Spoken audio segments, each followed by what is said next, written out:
think Tevez going to Juventus, what a coup that was for me. I mean, on a head-to-head battle, Atletico Madrid can do more damage to Barcelona than the other way around. Either he's really blind or he's fixing the match. I can't see it any other way.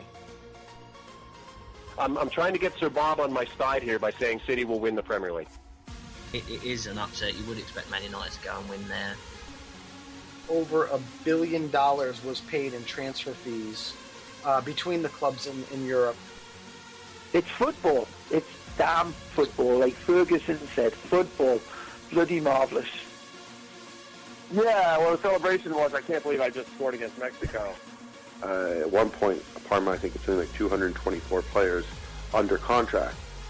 Hey, they're going to throw me out of here, fellas. You're going to get me arrested on your show. If you're a serious talent, you're going back and you're playing for Santos. You know, you're going back to play for, like in Argentina, for River Plate or Boca Juniors, or you're going to Europe.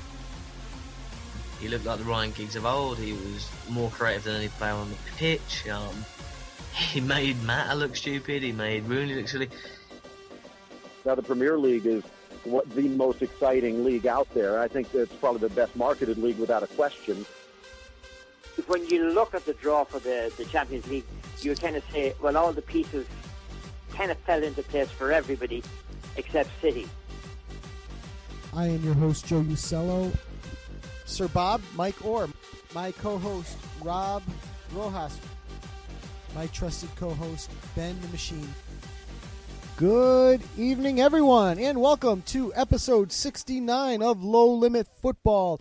I'm your host, Joe Usello, and feel like I have been working on this show the entire day with an early morning recorded interview with one of our guests today.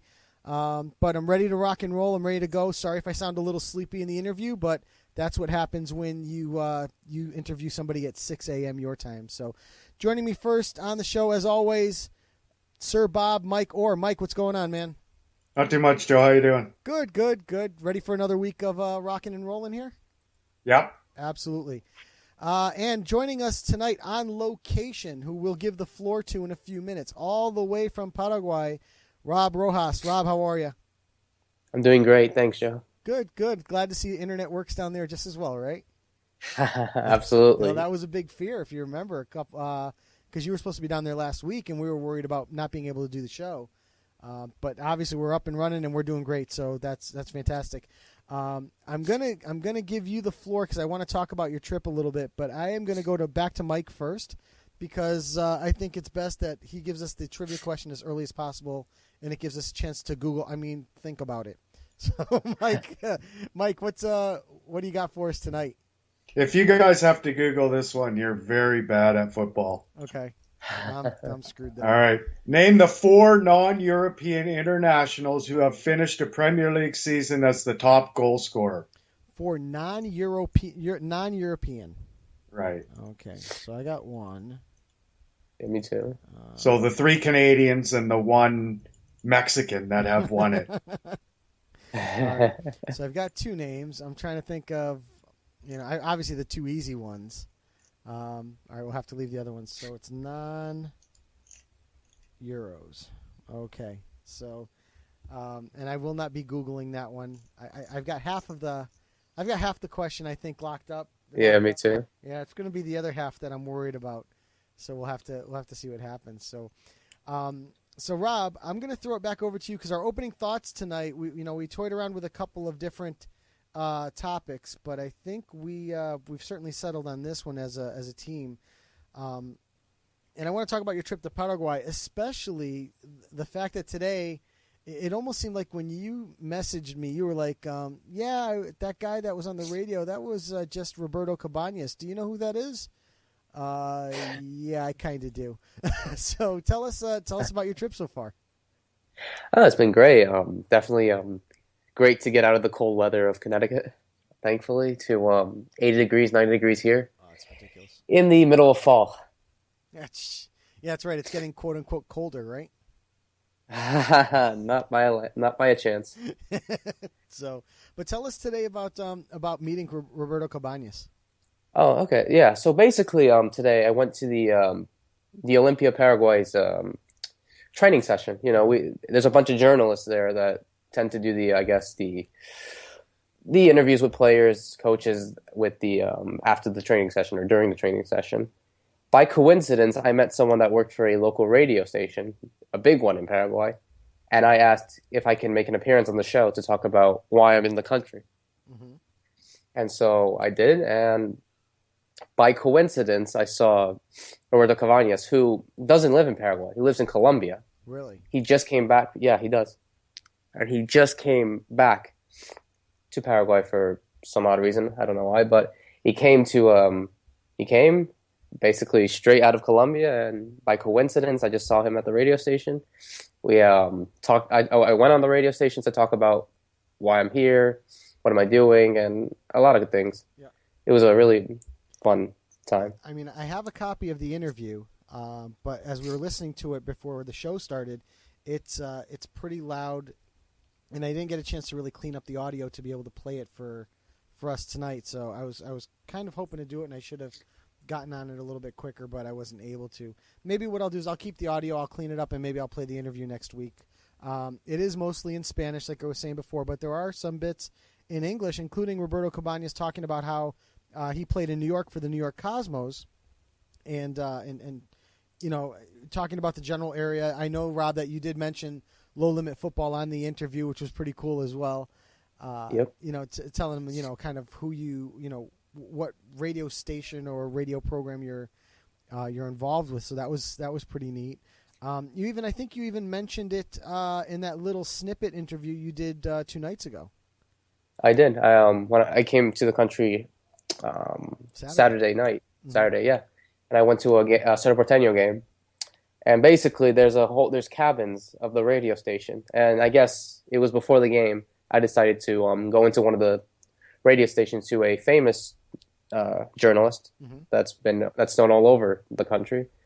And basically gave me the same interview of why I'm here, what am I doing, my background, what I work for, what am I doing in the future. And yeah, it was really a fun time, I would like to say. Oh, definitely. You know, and Mike, like I said, you and I have, you know, obviously we're stuck back here in North America having to be jealous, but it's pretty cool to even just be a part of seeing you going around and meeting these people, and the pictures you've been sending from the 2 games you attended and all that stuff. It's been really, you know, something else to see. So, and even in that little that stadium when on the Seto match, and there couldn't have been more than 8,000-9,000 people there, Rob, right?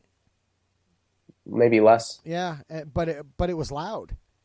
Yeah, definitely. You know, yeah, absolutely. And the music just kept going and going and going. So that was, you know, you talk about like atmosphere and those sorts of things. It's really, I think it's a South American thing, to be honest with you. Yeah, it definitely is, because you don't see. I hope you watching European games, all 3 of us watching it, we've never seen fans chanting 90 minutes straight with drums, horns, right, clapping, etc. Yeah, no, for 90 minutes. We haven't. You know, we've come pretty close, but we haven't seen it. And you know, but even up here in the United States, Mike, I don't know. I'm sure you've been to a Toronto FC match. They have that. I've been to the Red Bull to see them play, and they do have a section where it's like the Fanatics and that sort of thing, and they are going for about 90 minutes, no lie about it. But you know, Mike, have you seen that up in Toronto? Yeah, they have the Red Army section. Yeah, they're going crazy for the whole game. Yeah, so it's, you know, it's an American thing, meaning North and South America. Obviously, we see them loud and singing in Europe, but I don't know. It seems like it's a little bit of a different flavor when you come across the pond. At least it feels like it. So, but I think there was one quote a journalist told me about why it's so, I guess, popular in South America. Okay. It's because it's the only sport ever that has no logic whatsoever.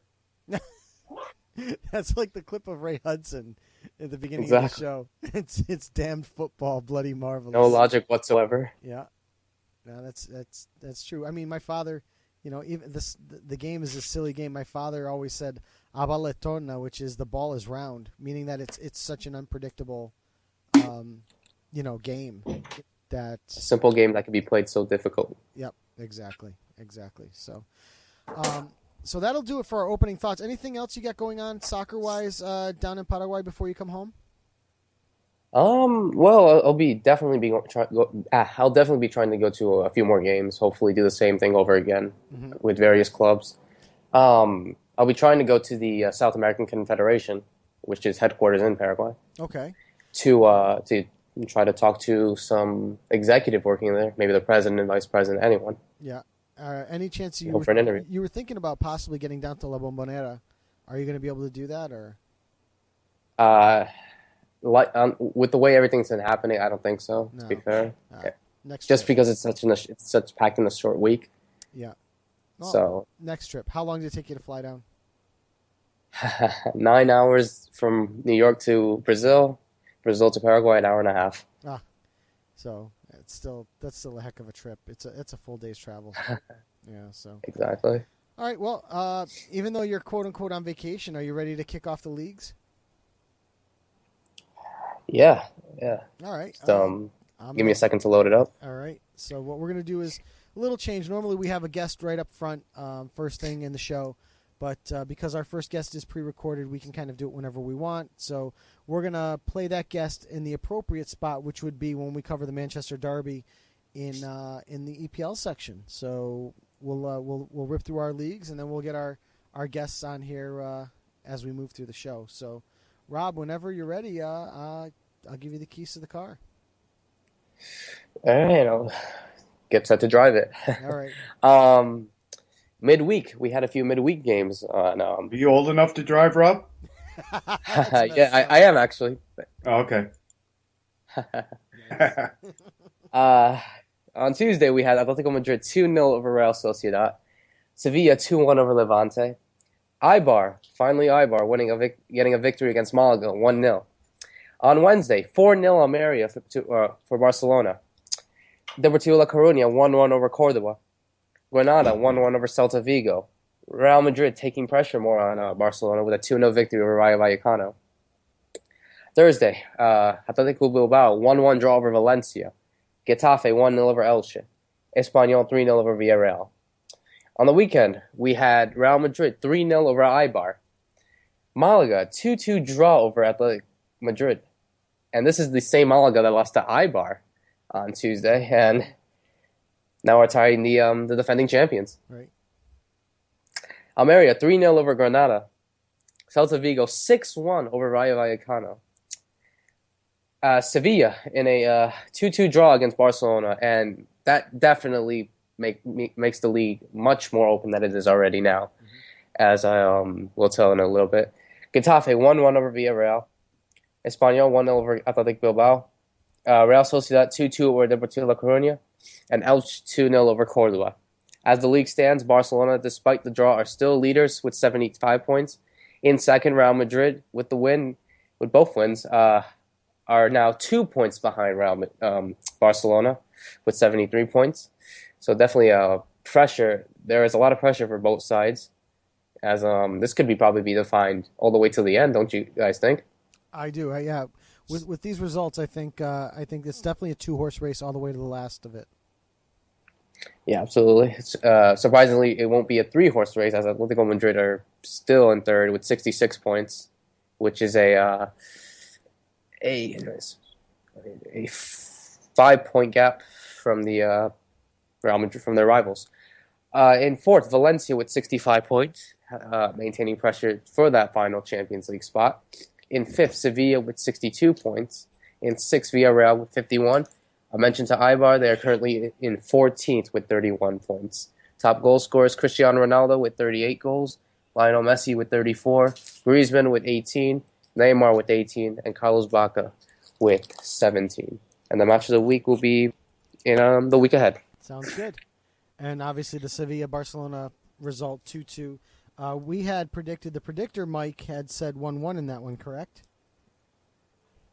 I'm not sure, Joe. I didn't write that one down because I only wrote down the leagues I predicted. Oh, no problem. I did. I just wanted to make sure that I wrote it down correctly. We had, Rob, you and I had chosen a 2-1 Barcelona victory. The predictor had it as a 1-1 draw. And sorry. I only used the predictor last week for the EPL and MLS. That was my prediction. Oh, then there you go. Own up to it. You were right, damn it. Okay. So Mike got this one right with a 2-2 draw.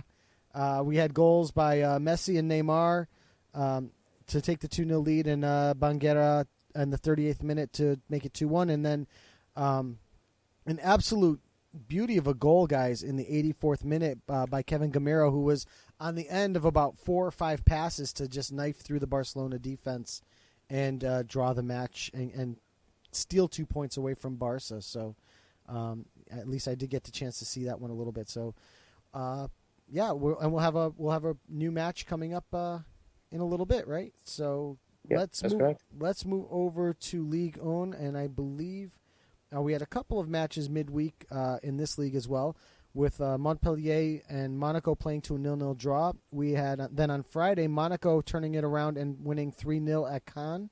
On Sunday we had Saint-Étienne 1-0 over Nantes, Toulouse 1-0 over Montpellier, Nice 1-0 over Reims, Rennes 1-0 over Guingamp, Lille 1-0 over Evian, Lens and Lorient played to a 0-0 draw.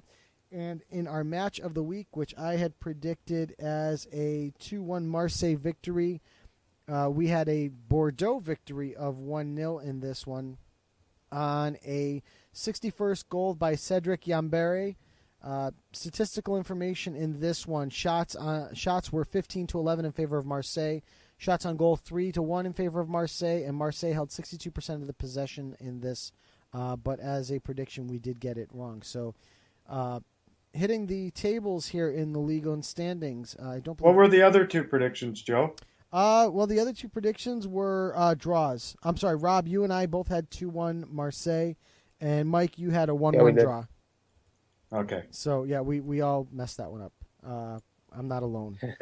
So looking at the table in this one, after 32 matches played, except for the top 2 teams, we have Paris Saint-Germain leading the way on 62 points. Lyon 1 point back on 61 points. Monaco is now in third on 58 points, with Marseille dropping to fourth on 57, losing their last 2 matches. Saint-Étienne is in fifth on 56 points. Bordeaux in sixth on 54.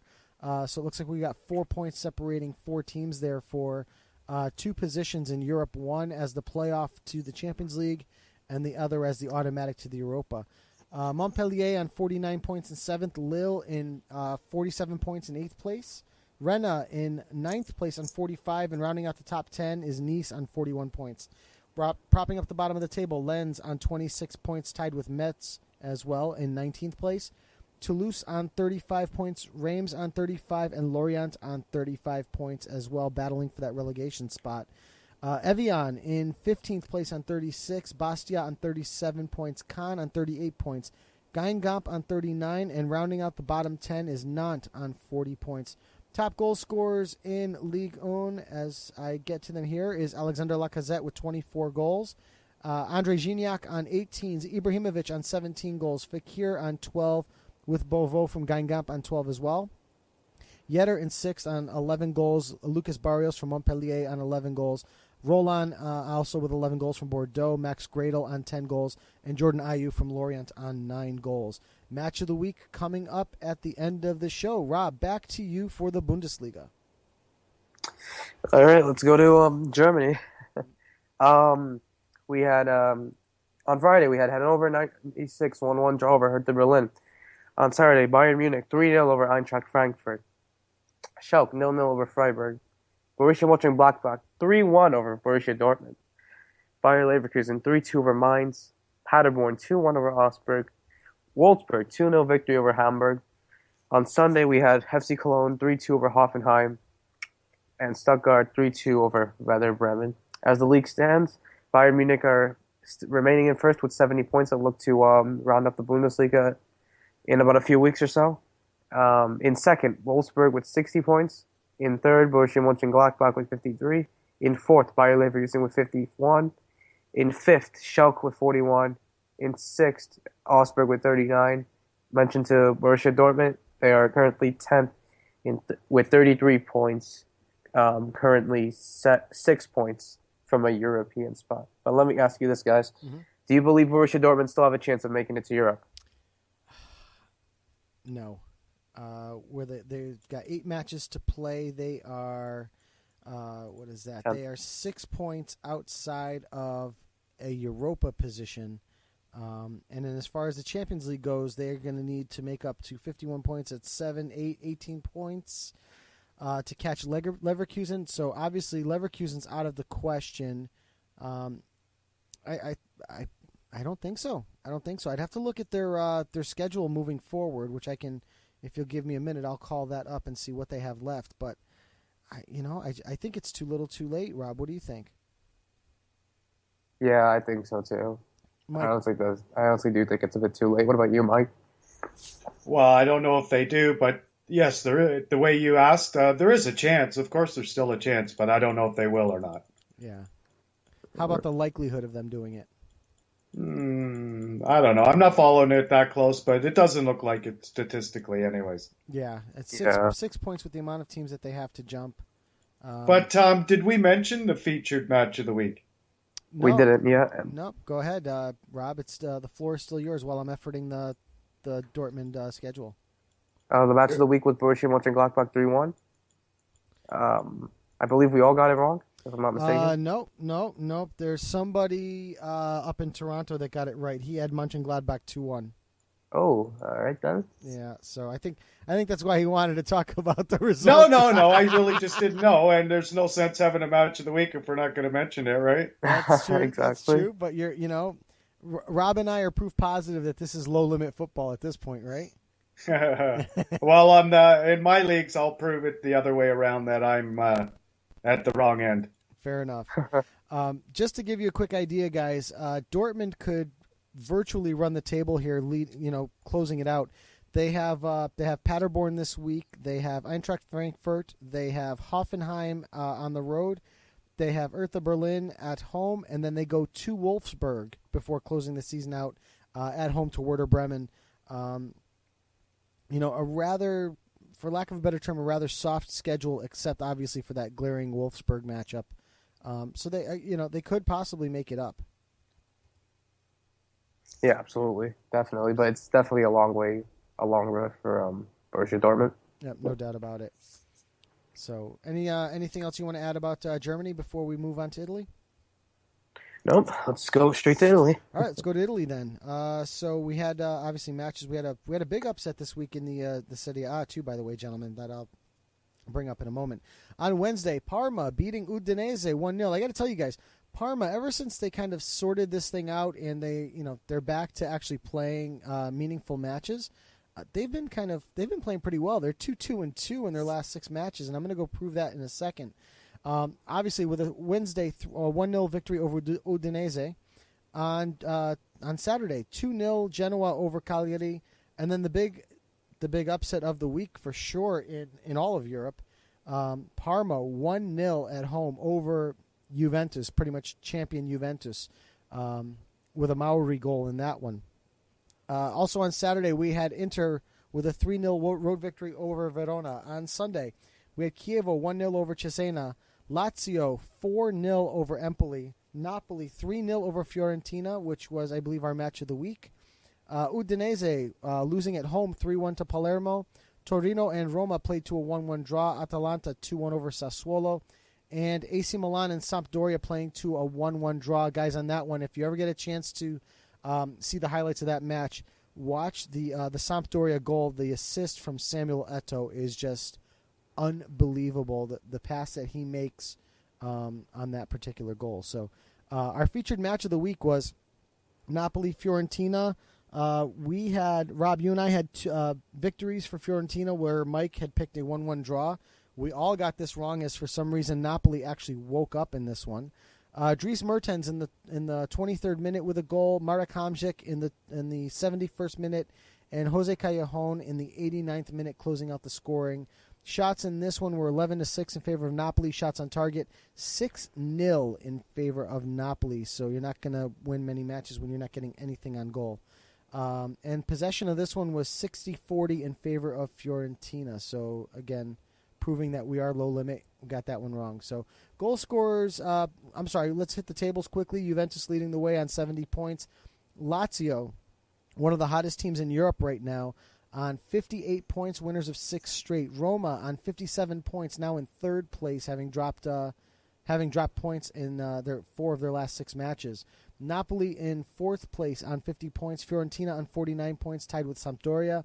Torino on 43 points. AC Milan on 42, and then tied for 9th and 10th place, Inter and Genoa on 41 points each. Propping up the bottom of the table, Parma on 16 points. Cagliari in 19th place on 21 points. Cesena on 22 points. Then just outside the relegation zone, Atalanta on 29 points.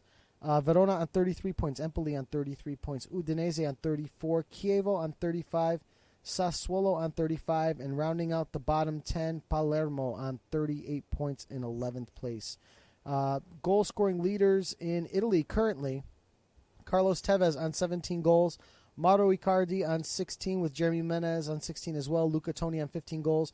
Higuain on 13. Paulo Dybala on 13 goals. Fabio Quagliarella on 11 goals, tied with Di Natale. Miroslav Klose and Anderson tied on 10 goals each, rounding out the top 10. Featured match of the week coming up at the end of the show. Mike, I'm going to turn it over to you. Would you like to run our interview now, or do you want to hit the EPL tables and scores? I'll do the EPL. Run away with it, buddy. Okay. We started on Tuesday. Aston Villa 3, QPR 3. Benteke with 3 goals for Aston Villa. Phillips and Hill and Austin for QPR. On Wednesday, we had the FA Cup replay. Blackburn and Liverpool. Liverpool 1-0 on a Coutinho goal. Boo. And they advance. I have to say boo for Ben. On the weekend action, the early game saw Swansea and Everton draw 1-1. John Joe Shelby for Swansea, Aaron Lennon for Everton. The afternoon game, Southampton 2, Hull 0, John Ward-Prowse and Pele for Southampton. Sunderland 1, Crystal Palace 4, Wickham for Sunderland. Murray and Balassi with the hat-trick for Crystal Palace. Alan Pardew has sure done a job with Crystal Palace since he arrived. Tottenham 0, Aston Villa 1. Benteke again, he's on fire. And I guess you could say Tim Sherwood sort of sticking it to Tottenham for the way, or at least the way he was perceived, treated, and the way he was let go by Tottenham probably made him a little happy to win that game. A big smile on his face at the end of that one. Yeah, I would think so. West Brom 2, Leicester 3. Hold on a second. Sorry, my computer just froze up on me here. Okay. Fletcher and Gardner for West Brom. For Leicester was Nugent, Huth, and Vardy. And the late game the last game on at 3 o'clock was West Ham and Stoke. It was 1-1. Cresswell for West Ham and Arnautovic for Stoke. Arsenal squeaked by Burnley 1-0 on an Aaron Ramsey goal in the 12th minute. And then on Sunday, we saw Chelsea equally squeak by QPR 1-0 on a Fabregas goal in the 88th minute. You know what I find really depressing is if you look at Chelsea's record, basically since January, they really haven't been playing that well. And it's really disappointing that Manchester City has just been playing like complete crap. Chelsea has a lot of 1-0 victories that they've just squeaked out here. I think there's 4 or 5 ties in there since January. Yeah. So the team that many were talking about at the beginning of the year that's maybe one of the best all-time teams ever, and while they are likely to win the Premier League this season and by a long shot, I don't think any argument can be made that they are anywhere near the best team ever anymore. No, I would agree with that as well. You're right. I was just looking at the results. There was a 1-1 draw against Burnley. There was a 1-1 draw against Southampton, which the Southampton draw was at Stamford Bridge. The Burnley draw was also at Stamford Bridge. 1-0 over West Ham. Obviously 1-0 this weekend over QPR. They've kind of squeaked by a lot of these matches. They're not winning them decisively, that's for sure. And I guess winning is the only thing that matters. But like I said, a lot of team people, especially, first 10 games, they're talked that are they going to go undefeated? Right. Because they were to win the quadruple as well. Yeah, so I don't think they're anywhere near that team, but all props to them for what they've done, I guess, so far in the season. It's just disappointing that a couple of the other teams didn't step up sooner that have stepped up now, I guess. Right. In the most disappointing result of the season so far, Manchester United 4, Manchester City 2. It was Young, Fellaini, Mata, and Smalling for United, and Sergio Aguero with a brace for City. For all intents and purposes, Manchester City just looked like a team that's done, given up, and is ready to go on holidays. What do you guys think? Not for the first 15 minutes. 15 minutes and holiday. Then it was holiday. It was 15 minutes and holiday for sure. And this is some of the questioning that I had with Simon. I'm worried about the back line of City. I got to be honest. I would think that there is. I'm worried. I would compare Manchester City now to where Manchester United was at the beginning of this season. I almost think a complete rebuild is needed. Yeah. For the whole team, not just the back line. There is only 6 or 7 players that I can see really should be kept. Yeah, and the rest all need to be shipped out. Sorry to keep interrupting you. No. My apologies. I did kind of ask him that a little bit. I kind of hinted to that. What should they be selling some big names and just kind of blowing this thing up and starting from scratch? I mean, Rob, what do you think of, back to Mike's question about what you thought about this weekend? Yeah, it definitely needs to be some change in Manchester City. Obviously, I don't think we're going to see Pellegrini for another season. Am I right? I don't know about that. Who's going to replace him? The people that you would hope would replace him are just not available at this time. Even what's his name? Pep. He's not available at least for probably another year.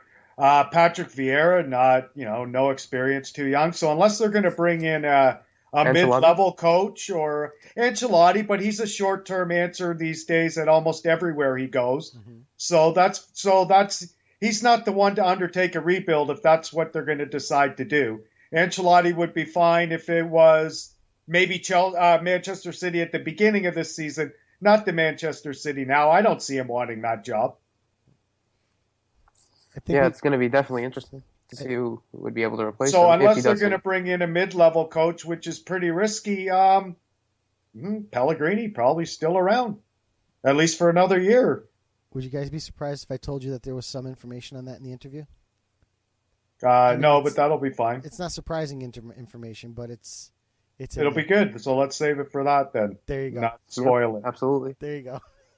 And okay, so in the game that just ended a couple hours ago, it was Liverpool 2, Newcastle 0. Raheem Sterling, who's in the news again with the goal in the 9th minute, and Allen, who rarely scores, picked one up in the 70th minute. So Liverpool 2, Newcastle 0, and that is a final.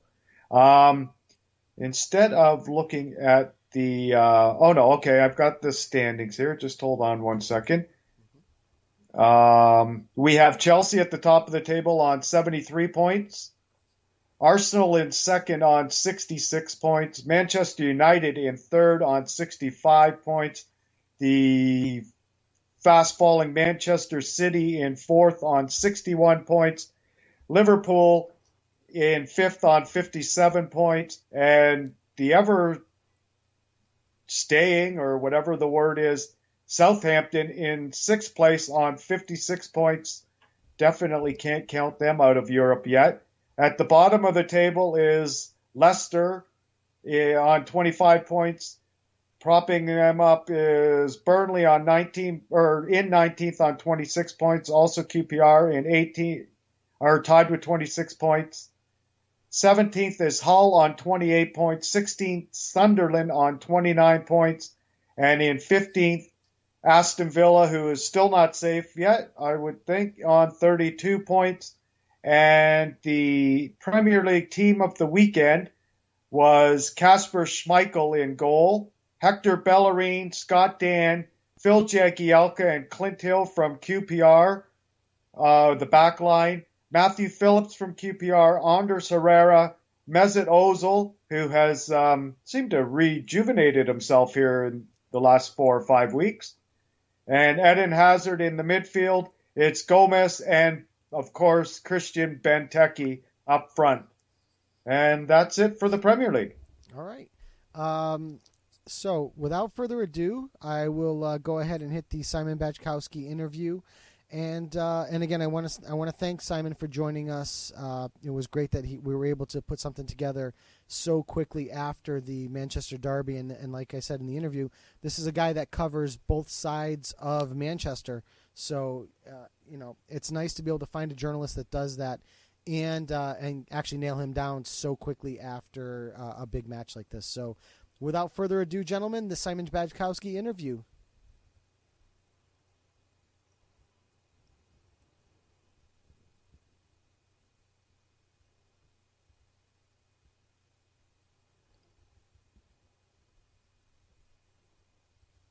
And joining us now on Low Limit Football from the Manchester Evening News is Simon Bajkowski. Simon, Joe Usello, how are you tonight?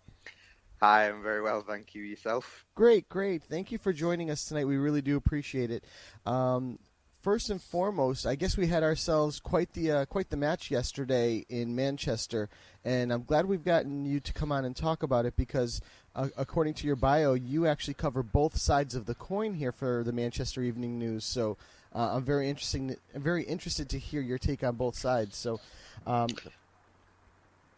yeah, I mean, it was at the Manchester Evening News. We do have dedicated reporters for each team, but I'm one of a number of people who cover both. So, I mean, normally you want both teams to do well, but you can never really have that in the derby. Yeah. I mean, first and foremost, it was a fantastic game of football and a great advert for the Premier League and both teams. But there's no getting away from the fact that United are very much team on the up and City still sliding down, really. Yeah. And there's no real ending to their poor form in sight yet. No, I agree. For me, the only thing I could think of is a tale of two cities. It is the best of times, it is the worst of times, and right now that seems to be happening 4 miles apart in Manchester, to say the least. Yeah, I mean, I think I said at the time, the first half and the game sort of summed up the two side seasons, really, with City coming out on top early on and then United surging past and City not really having an answer for that. No, I agree 100% with that. And getting into it, that is the best interpretation of it, because City came out completely on fire, just took it straight to United, resulting in the first Aguero goal, and then from that point on, it just seemed like United just took charge, and you never really saw City regain really regain anything until very, very late in that match, and then Aguero netted the second goal. I think it would have been interesting had Jesus Navas scored early on. He had a one-on-one before Aguero scored. Yes. If City are 2-0 up inside 10 minutes, maybe that's the difference. But there seems to be sort of a spirit lacking in the City team, and it didn't help with Company going off injured, of course. But that sort of lack of fight in the team was really in evidence. Yes, I certainly agree.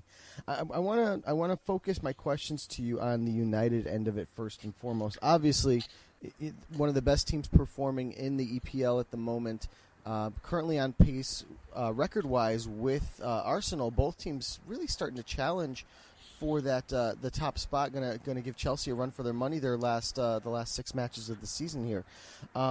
First question I really want to focus on, based on the derby, is Louis van Gaal.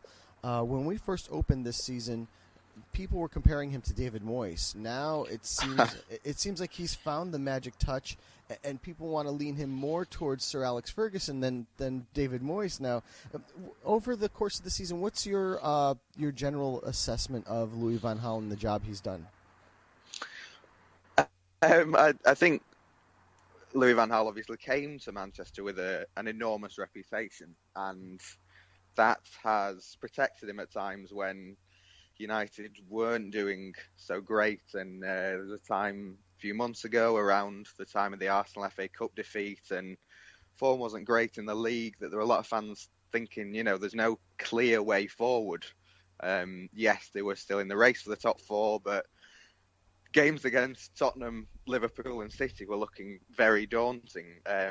Now, injuries have helped Van Gaal in the sense that Daley Blind may not necessarily have played left back had Luke Shaw been fit, and Antonio Valencia has turned into quite the effective right back.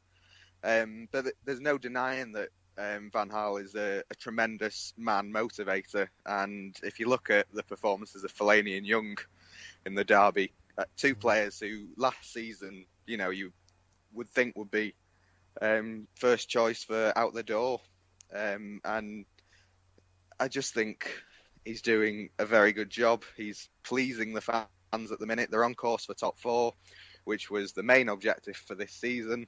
They're only going to get stronger, you would think, next year. So things are looking up at United after a very difficult year last season. I think the big difference has been the big games.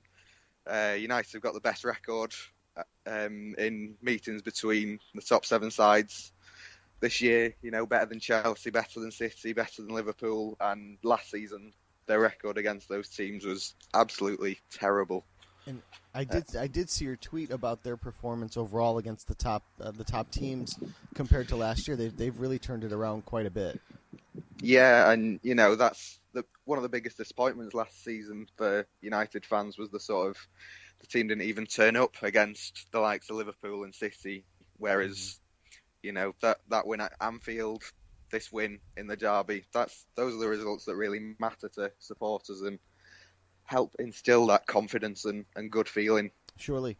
And you did bring up one name, and I actually wrote down two names because for me, the two performers or the best performers yesterday for me, you mentioned Marouane Fellaini, who's really, like you said, come out of the doghouse here and started to shine. The other one was Juan Mata, who I thought had a fantastic game, and really made a difference. And we've got to also keep in mind that as much as we talk about Fellaini and really being on the way out, there was a point even in this season where Mata was along the same lines, and both of them just really outdid themselves yesterday in this performance. Yeah, I think Mata has always delivered for United with goals and assists. I think performances other than that have sometimes been a bit lacking. And there's Van Gaal said as soon as he came into the club, we have too many number 10s, and sort of bracketed Mata with that. And then, he also has to deal with United buying a 59 million midfielder. That's got to bring competition. But one of the things that you notice with Mata is he always plays with a smile on his face, and that spirit that's in the team at the minute with Mata and Herrera and Young, that's really coming through. Mm-hmm. Absolutely, and it's really bleeding into the rest of the team, that spirit that they do bring to the table. So I think it's part of the reason that they've really turned this performance around. Exactly, yeah. It's that was the real positive for United was that as soon as they went 2-1 up, even 1-1, all the momentum was with them, and they never looked like losing. No, yeah, that's 100% correct.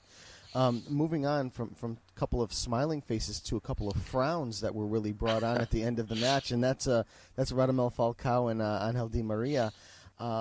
Not so much Di Maria. I believe he is just coming off of injury, but Falcao, from this side, from the United States, watching from what limited information we get here, it just hasn't worked. Tell me a little bit more about the sense over there.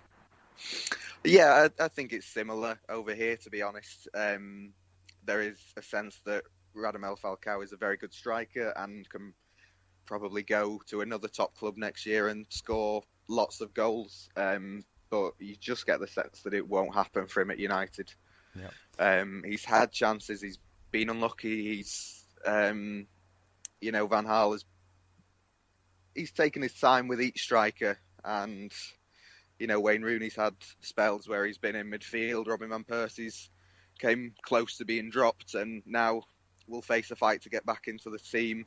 I think sort of at the start of the season when you had Rooney, Van Persie, Falcao, it sounded like a terrific strike force, but the fact is United have found their best formation to be one up front with Wayne Rooney and Rooney scoring goals.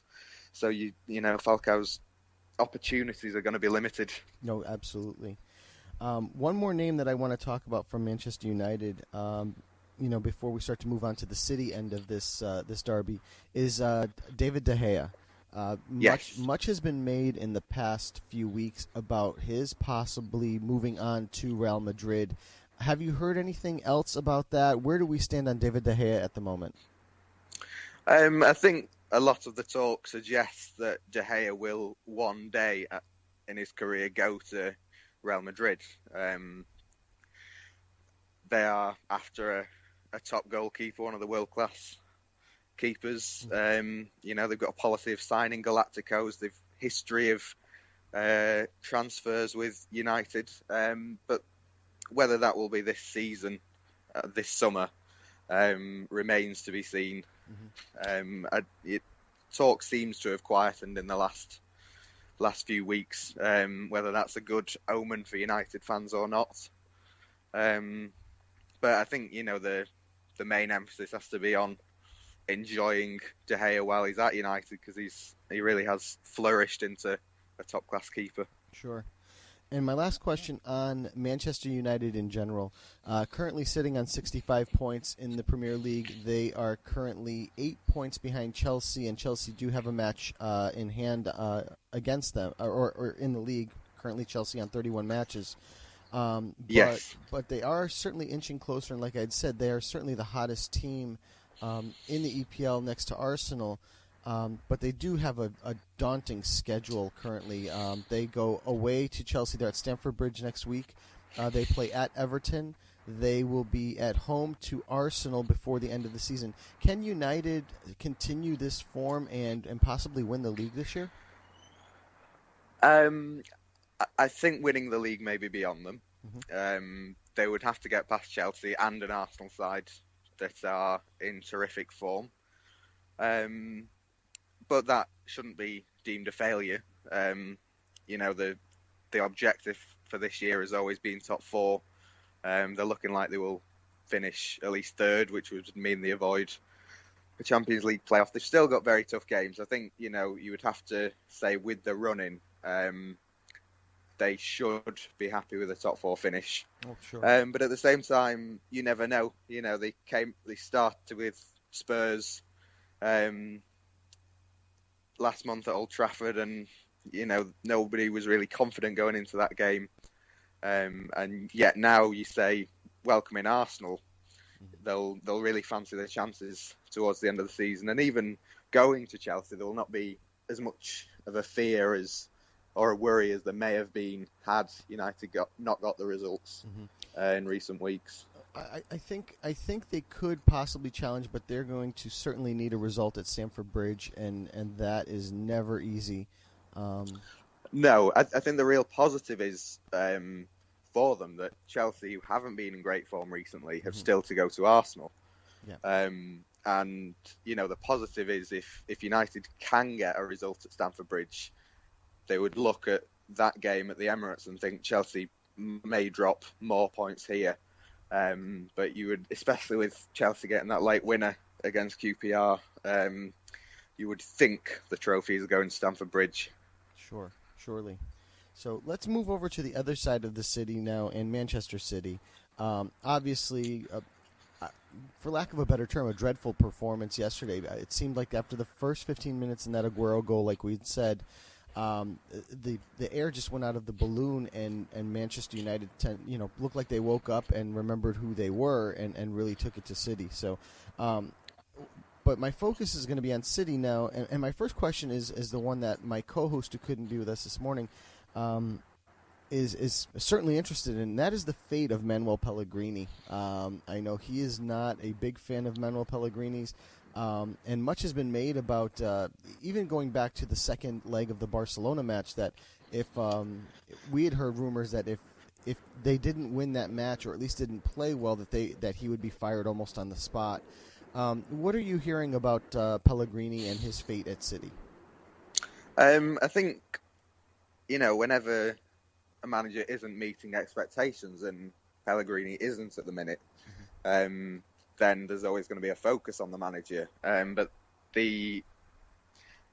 where are the alternatives is the answer. City don't want to be seen as a club that fires managers for, not delivering the league title or things like that. And if you're looking at who could replace him, there's not really many proven successors out there. They are keen on Pep Guardiola, but Pep has stated publicly that he is happy to stay at Bayern, at least for another year. So, Carlo Ancelotti is said to be in trouble at Real Madrid if they don't meet their expectations. But other than Ancelotti, I don't really think there's another manager that they could bring in that would guarantee success at City. Sure. Pep Guardiola's name has popped up. For me, it seems like it would take a mountain of money, and why would Pep want to leave a team like Bayern Munich, who is there? Well, exactly. It's been made out that obviously there's links to Barcelona with Chiki Begiristain and Ferran Soriano. But then one of the big problems with City has been recruitment. Now, if recruitment's an issue, then Begiristain's position may be at risk as well. So, there's potentially even less wish on Guardiola's part to come to City if one of the people who would want to bring him here isn't there anymore. Sure. My next question to you is a little bit more of a rogue question, but it was something that I thought of after watching yesterday's match. City, to me, doesn't have much to bargain with in terms of players. My question is it time for the people at Manchester City to possibly consider selling Sergio Aguero and using that money that they would bring in to rebuild the side? I think they would want to hold on to Sergio Aguero for any offer, really. From the derby yesterday, Aguero was the one real hope and light at the end of the tunnel, if you will. Sure. And 100 goals for City now says how much is his contribution. I think there's more doubt over the futures of other players in the squad. Whether if they get serious offers for the likes of Torre and Nasri, it will be interesting to see if those offers are taken. There's also, a great core of youth players that could come into the side and improve it.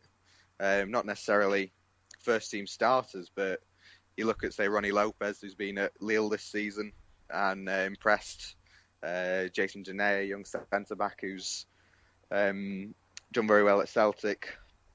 And they've got a few who are currently in the academy side that have been on the fringes of first-team football and trained with the team a lot.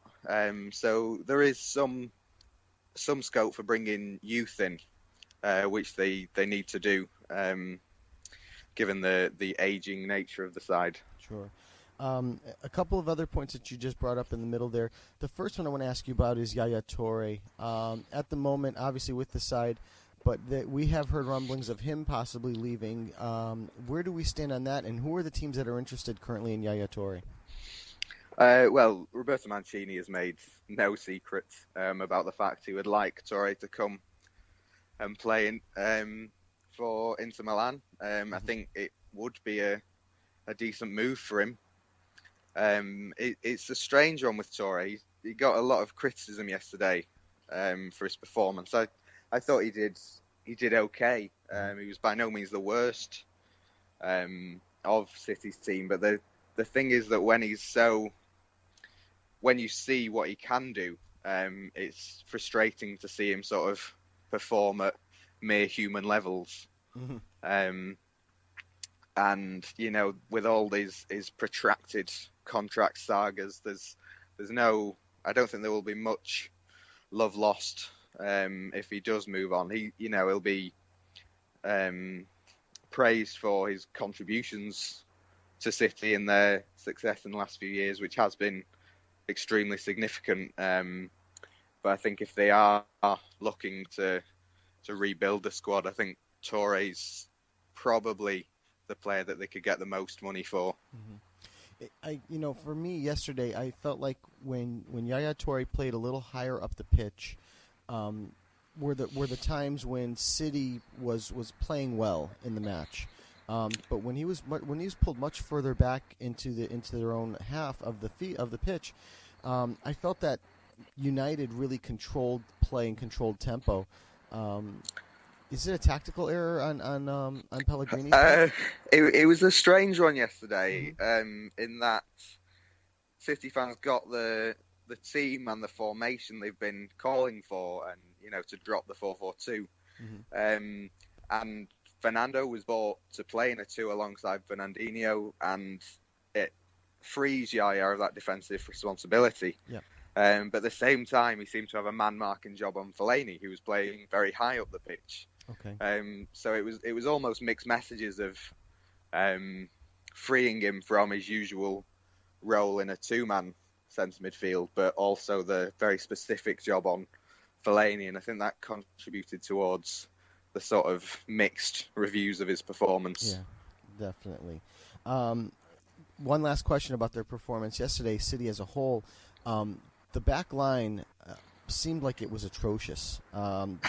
Gael Clichy was victimized a couple times. Obviously, Vincent Kompany came off and Mangala came on, and he was the player that kept Chris Smalling on for that 4th goal. It just, do they need to do something back there in the summer window and strengthen that back line? At the start of the season, Pellegrini was very happy with the fact that he had 2 world-class players in every position. Looking at that back line, I think it's very difficult to suggest there's one there currently. Yeah. Gael Clichy and Alex Kolarov. Clichy's keeping Kolarov out now, but he was very poor yesterday. Vincent Kompany and Pablo Zabaleta have been immense for City in recent years, but I just off the boil. They will stay at the club, and they're far from over the hill yet, but they're just not doing it at the minute. So Eliaquim Mangala bought for a big price fee, and he's far from justified it. I think City really need to take a look at the defence, but that was the main area of the team where they strengthened last summer. So it's whether they can afford to make that the case again. Sure.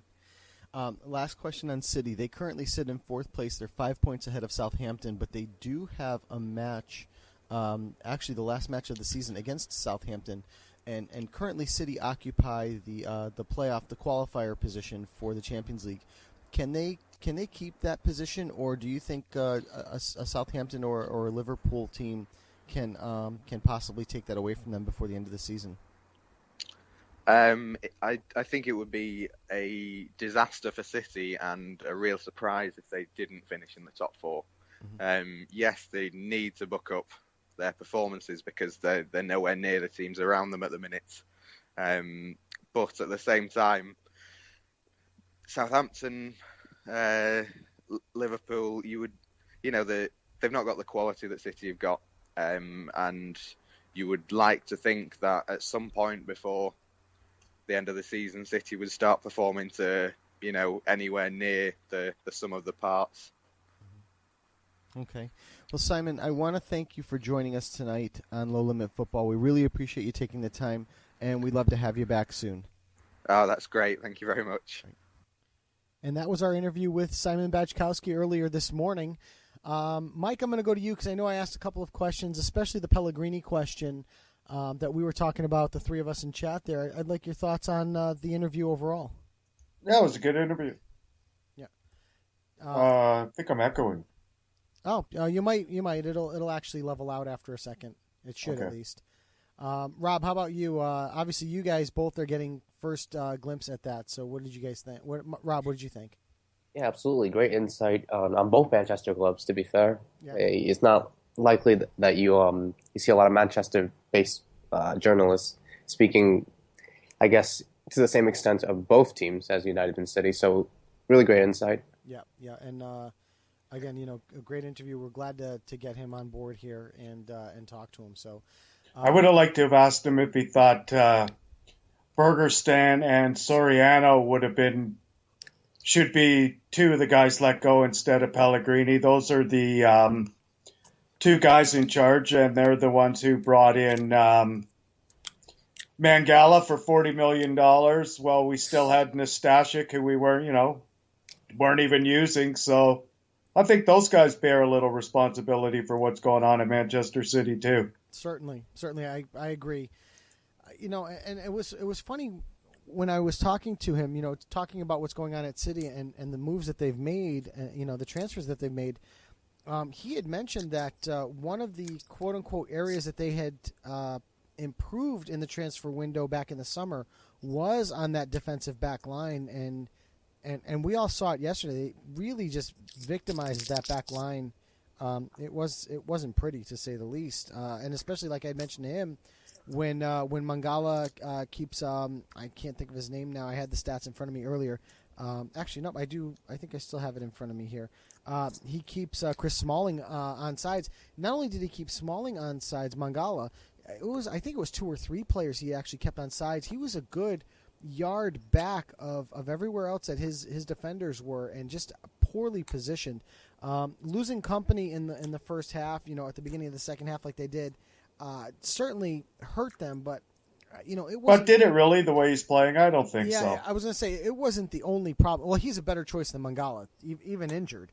But there's just a lot going on back there that's wrong. Maybe he's a better choice to pick up a red card these days, which he almost did on the weekend too, and actually probably should have got one. Yeah, he did effort the red card there for sure. But yeah, that foul was pretty bad. I thought, and he picked up a red card for Belgium in the international. So one thing I didn't mention, something going on there. One thing I didn't mention with Simon was that I thought, for all the talk of the poor officiating that we've seen over the past weeks, I didn't think this match was, I would say, poorly officiated. Now, were there some calls missed? Yeah, I think so. I think the Fellaini goal was offsides. There were a couple other poor calls, but I thought, to be honest with you, I thought he got that company call right, where he gave him just the yellow. I thought that was the appropriate call. And I think overall Mark Clattenburg did a fairly decent job of officiating this match. The funny thing is, he's the one who gave company the red card in the Belgium game. Yes, that's true. What was it just the previous week, I believe? Yeah. Yeah. One of the names that Simon didn't mention, and it might be because he's untried at this level of club football, is Joachim Low. Well, yeah, he could have mentioned him, but the problem is Low going to leave the German national side? No. Yeah. I don't know that he wouldn't. I guess it all depends on what he wants to do. I have no idea. I think he wants to be European champion. But first. I don't think he could coach Manchester City right now. Anyways, I'd rather just keep Pellegrini. Again, I don't know that he'd want to go and coach City right now. Yeah, and I don't think he's not big enough for City. Anyways. You don't think so? No. The guy won the World Cup. Yes, with Germany. Yeah, Truck driver Joe could have won the World Cup with Germany. That's like. But think about it. Look at the difference between a national team coach and a club coach. Yeah, there's some serious. The big difference, Rob. You're right. Yeah, there are some serious differences there. I mean, look at the struggles that Antonio Conte is going through right now with the Italian national team versus what he did at Juventus. Now, admittedly, it's arguable that Pellegrini's actually. I'm sorry, not Pellegrini. Massimiliano Allegri is actually doing a better job at the helm at Juventus than Conte is, but I think the jury is still going to be out. Allegri's actually gotten them further in the Champions League, which is something that was lacking, but he hasn't. I don't think he's completely won over the Juventino supporters as of yet.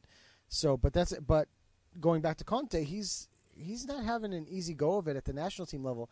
I think he probably just thought that he could just bring Juventus in there and just be done with it, but it's proven to be a little bit more difficult. We've also got Tata Martino currently coaching down in Argentina. Now Tata Martino's doing a little bit of a better job than his predecessor down there. I by most accounts. Rob, I don't know if you've heard or seen a little bit more of that. What are your thoughts there? Yeah, absolutely. I think Tata Martino has been doing, I wouldn't say better or worse, but definitely in the middle. He's won some games, he lost some games, but overall he's been doing well. Yeah, over there in Argentina. I would say so. I would say so as well. And the argument about the World Cup final, you think about if he's got Di Maria. Well, I mean, obviously Martino wasn't there. It was who was it? Sibelius. I can't think of the former Argentinian coach. Sabella, that's it. If you think about it, if Sabella has Di Maria on the pitch for that World Cup final, do you think maybe we're talking about this a little bit differently? No, because he would have resigned either way had they even won the World Cup. Yeah, and Liam is mentioning on Twitter that they've been quite off since the World Cup and Euro qualifiers, and I believe he's referring to Germany. They've lost to Poland, the Republic of Ireland drawing, somehow probably due to losing key players to retirement. Yeah, because I believe, what did he lose? He lose Philip Lahm from that side, right? Yep, Miroslav Klose and Per Mertesacker. And Per Mertesacker, yeah. So I mean, they have lost a few pieces. And a little bit of a World Cup hangover. I'm sure, Sure. How you don't could just you not? come right back after win. You got to have you win, and then you relax a little bit. That's let's look at a team that hasn't lost a single game ever since the World Cup. Try to guess the national team. It's gotta be England. I was gonna say Brazil. Yep. Is it? It's England. No, England. Really? No, it's England. Yep. Because I don't. Ever since the World Cup elimination, they've won every single game. Because I honestly didn't. I didn't think Brazil lost since the World Cup. I don't know, but I know England's right for sure. Yeah. So and they're playing well. But I mean, all right. So fast forward it. Is Roy Hodgson the right choice at?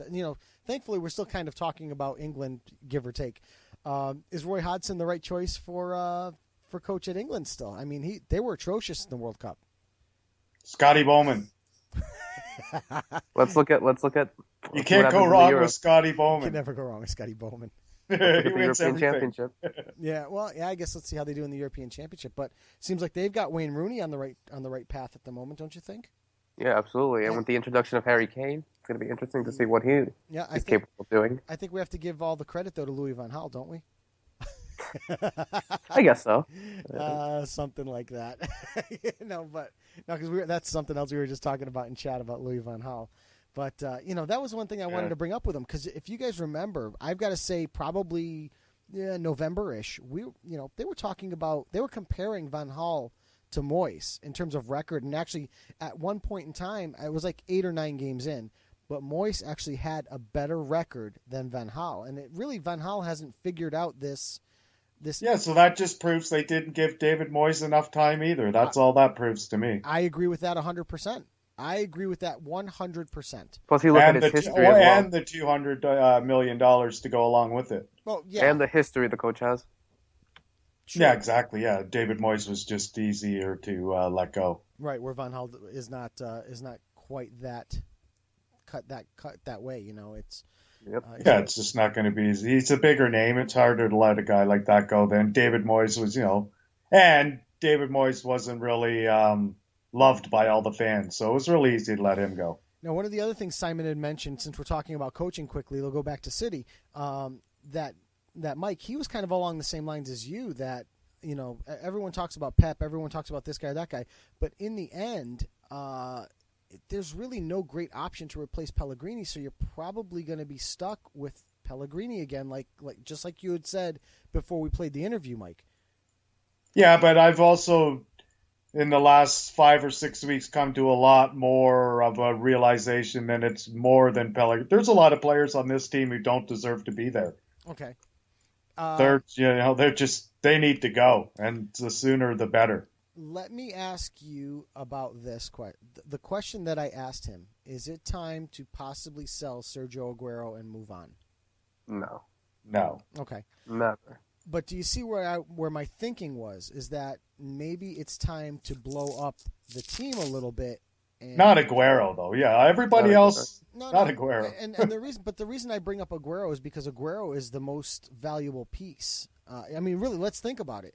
On that side. Yeah, but that's important to other teams. Manchester City don't need to recoup all this money to be able to go and spend money. Right. They have all the money they need. They just need to stick within the financial fair play rules. I think Yaya Touré's gone. I really do think. Yeah, and good riddance at this point. Yeah. Do you see the way he played, half-hearted on the weekend? Well, this is the guy. Fellaini blew by him 3 or 4 times. This is the point that I brought up with Simon as well. Was when Touré played further up the pitch and played in more of an offensive position, there was a little bit of a flow to the team, and it kind of released David Silva a little bit, and they played better. At least in my opinion, I thought they played a better style when Touré was much further up the pitch. But here's your birthday cake. See you later. No, I know what you're saying, but and Fernandinho and Fernando. I guess Fernando's okay. Fernandinho can go. Navas can go. Nasri can go. Well, they're talking about getting rid of Samir Nasri at this point. D Michaelis is going to be gone. Jovetic, Dzeko. All those guys are all dead wood. Bye. Yeah, but that you're talking. I mean, I know we're talking about an overhaul of the side, but you're talking about getting rid of 12, 13 guys, which is going to be a lot easier to do when they don't make the Champions League. Yeah, I guess that's true. Wow, what a thought! They're not going to make it, and playoff is no guarantee. Arsenal was stuck with Besiktas this year and barely squeaked in. Well, I'm going to put you guys on hold because joining us now on Low Limit Football, returning to us on Low Limit Football, is none other than George D Metellus. George, it's Joe Usello. How are you tonight? I'm doing well. How about yourself? How are you guys doing? Good. Glad to have you back. We were just kind of discussing the debacle of Manchester City from this weekend. And I know you and I, we plan on talking a little bit more Libertadores tonight. But what are your thoughts on the City Manchester United match, and does City need to be blown up? Well, first of all, there were a couple of Manchester United got lucky in the sense that there were a couple of goals. I believe the Smalling goal was probably offside. And I think the Rooney goal was offside, or I can't remember. But there were 2 goals that were probably offside that they got a little home cooking with, so that certainly helped them. The Fellaini one was definitely offside. The Fellaini, yeah, that's the one. I know it was the Smalling and the Fellaini with the 2 goals that were probably offside.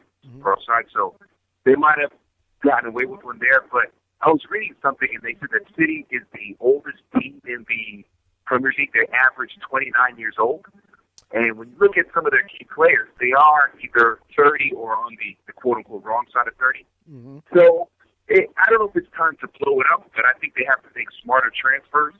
And they need to start maybe investing more in their youth academy, their youth system, to build the future, and then also build some kind of loyalty to the City badge, because for lack of a better word, a lot of those guys are mercenaries.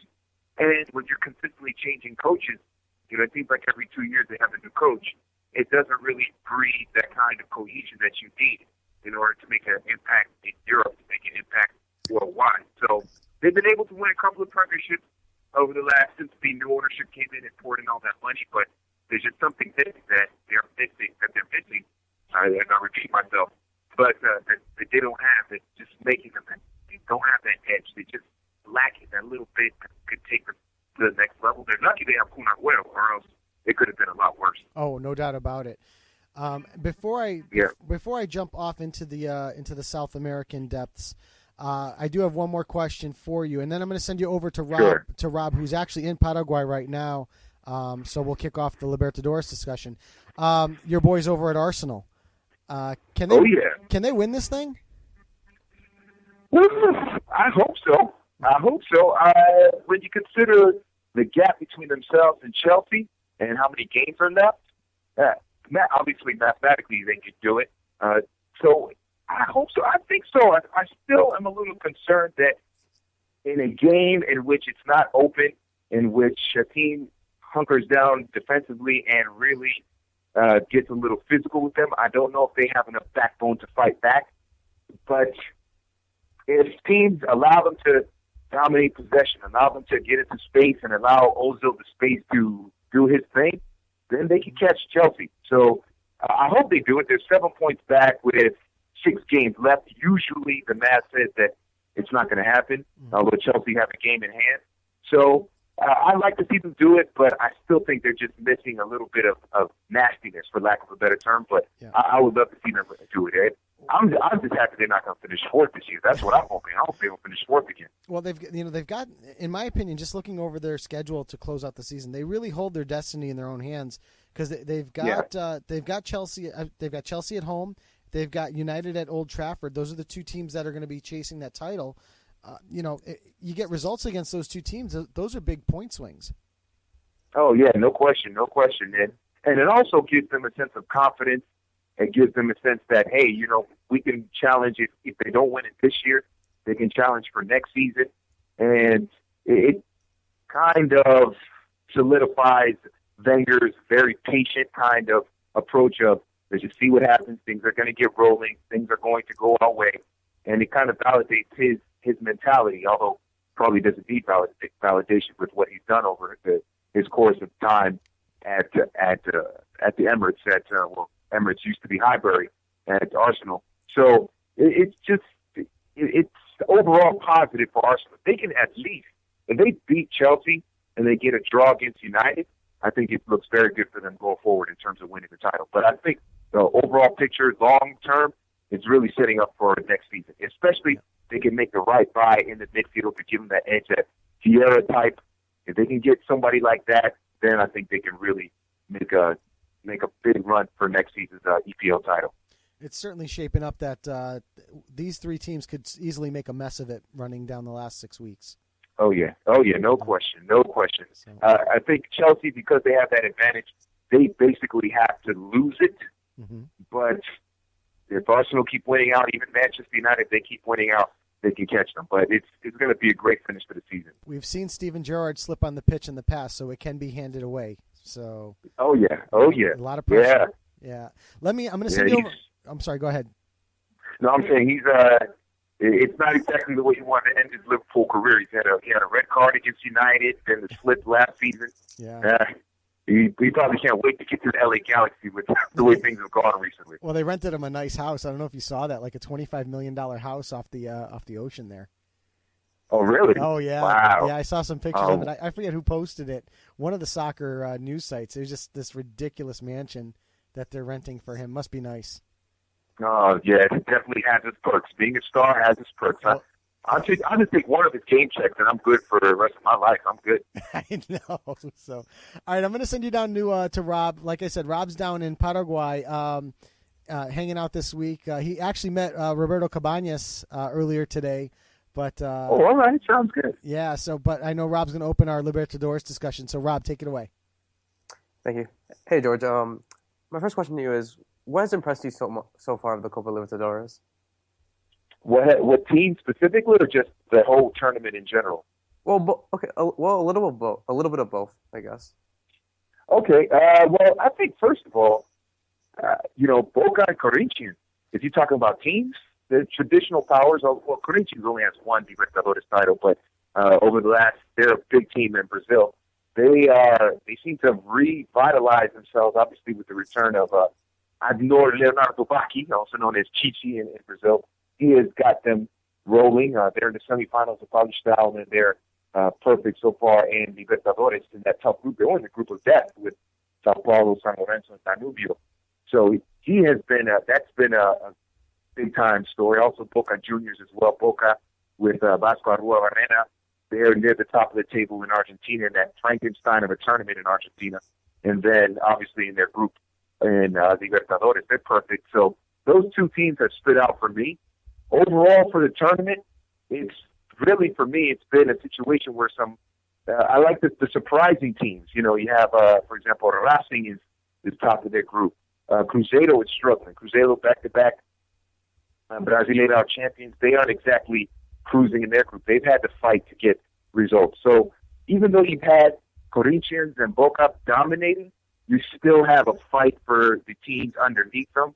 For if you want to use the 3 seed, 4 seed, 5 seed, the way they do it in Libertadores, it's still a fight, and it's really going to go down to the very last minute, very last second of the final games of the group stage before you see what teams are going to be paired up against each other. So the Libertadores is just going to be amazing. Unlike Champions League, they don't have a draw. So it's basically top 8 teams are the group winners, and then the next 8 teams are the second place teams, and then they sort them out by points. So you never know what's going to happen. One seed plays 16 and 16. There have been times where, for example, the number 16 has less points. They won their group, but they have less points than the team they're going to play in the next round, who would be the 11 seed. So it gets insane with the Libertadores in that respect. But a lot of teams that you thought would dominate, like Cruzeiro I mentioned, they are not really dominating. They're getting by, but it's been tough for them. So that's one thing about the Libertadores that I really like so far, especially this season. Yeah, going back to that seeding process, obviously, it's 1 through 16. Here's a funny stat you probably haven't heard of. Last year, the 15th seed played the 16th seed in the final. San Lorenzo against Nacional. Yep. And there's another stat, I think only one time, if I remember correctly, only one time has the number 1 seed even reached the final since they've gone to this new format. I think it was Fluminense, and they lost to, I'm just going off the top of my head Quito. Here. That was the year they lost to Liga de Quito, right? And it's funny because the coach of Liga de Quito was Ricardo Balsa, who I believe was coaching San Lorenzo, or he led San Lorenzo last season. Yep. So the way they do it, Libertadores, it's just so unique and so different. And that's a great stat that you mentioned, 15 versus 16. It really, the numbers are just numbers to determine who play each other. It has nothing to do with who's the better team. It really doesn't. Yeah, exactly. In these type of tournaments, especially in South America, anything goes. Yeah. It's a bracket, I guess you could say. Oh yeah. My next question to you is, for the average American fan who watches England, who watches Italy, Germany, all those European leagues and the Champions League, but is really an outsider to the Copa Libertadores, what would convince them to know that this tournament is really special and even more special than the Champions League? I think the big thing for me, the reason I like it so much, and what I would say is, it's the tournament that creates the stars that you eventually see in Europe. Because we all know now the hierarchy is Europe has the best players, and they buy them from all over the world. They buy a lot of players. Obviously, Europe develops its own players, but they buy a lot of players from South America. They buy a lot of players from Africa and Asia, and even North America. So it's the tournament where you get to see traditional clubs who have been around for hundreds of, not hundreds of years, but at least, 80, 90, 100 years. And you can see stars of the future in these clubs. And also, you get to see environments that are a lot more, how should I say, maybe chaotic, a little wilder than you would see in Champions League. Because Champions League, the stadiums get loud. But the crowds in the Libertadores, especially in the knockout stages, those stadiums are that's absolute chaos. The noise is tremendous. You see flares, you see dancing, you see chanting. It really is more intense in the knockout stage in the Libertadores when compared to the knockout stage of the Champions League. It really is a party. They party when the Libertadores comes around in the knockout stage. So I would say more intense atmospheres, and you get to see players of the future with clubs that are historic. Because before the economic power balance shifted to the European clubs, these clubs were dominating world football. Your Peñarol and your Flamengo and Santos and, teams like, well, not so much the Colombian teams, but, the Uruguayan teams, the Brazilian teams, the Argentine teams, Boca, River. They were dominating world football. And then obviously the economic shift toward European clubs took place, and then now they're buying all the best players. But it's still a breeding ground for the best young talent on the planet to show what they can do to catch the attention of European clubs to pay the big money. So I would say rising stars and intense atmospheres are two good reasons to watch Libertadores. Yeah, absolutely. Going back to the atmosphere, I think one perfect stadium that is like the epitome of that would be La Bombonera. Oh yeah. Yeah, no doubt. Boca Junior Stadium is as intense as it gets. There's the section of La Doce. They never sit down. They have that section where the avalanche comes down, and when Boca scores a goal, everybody rushes toward the fence.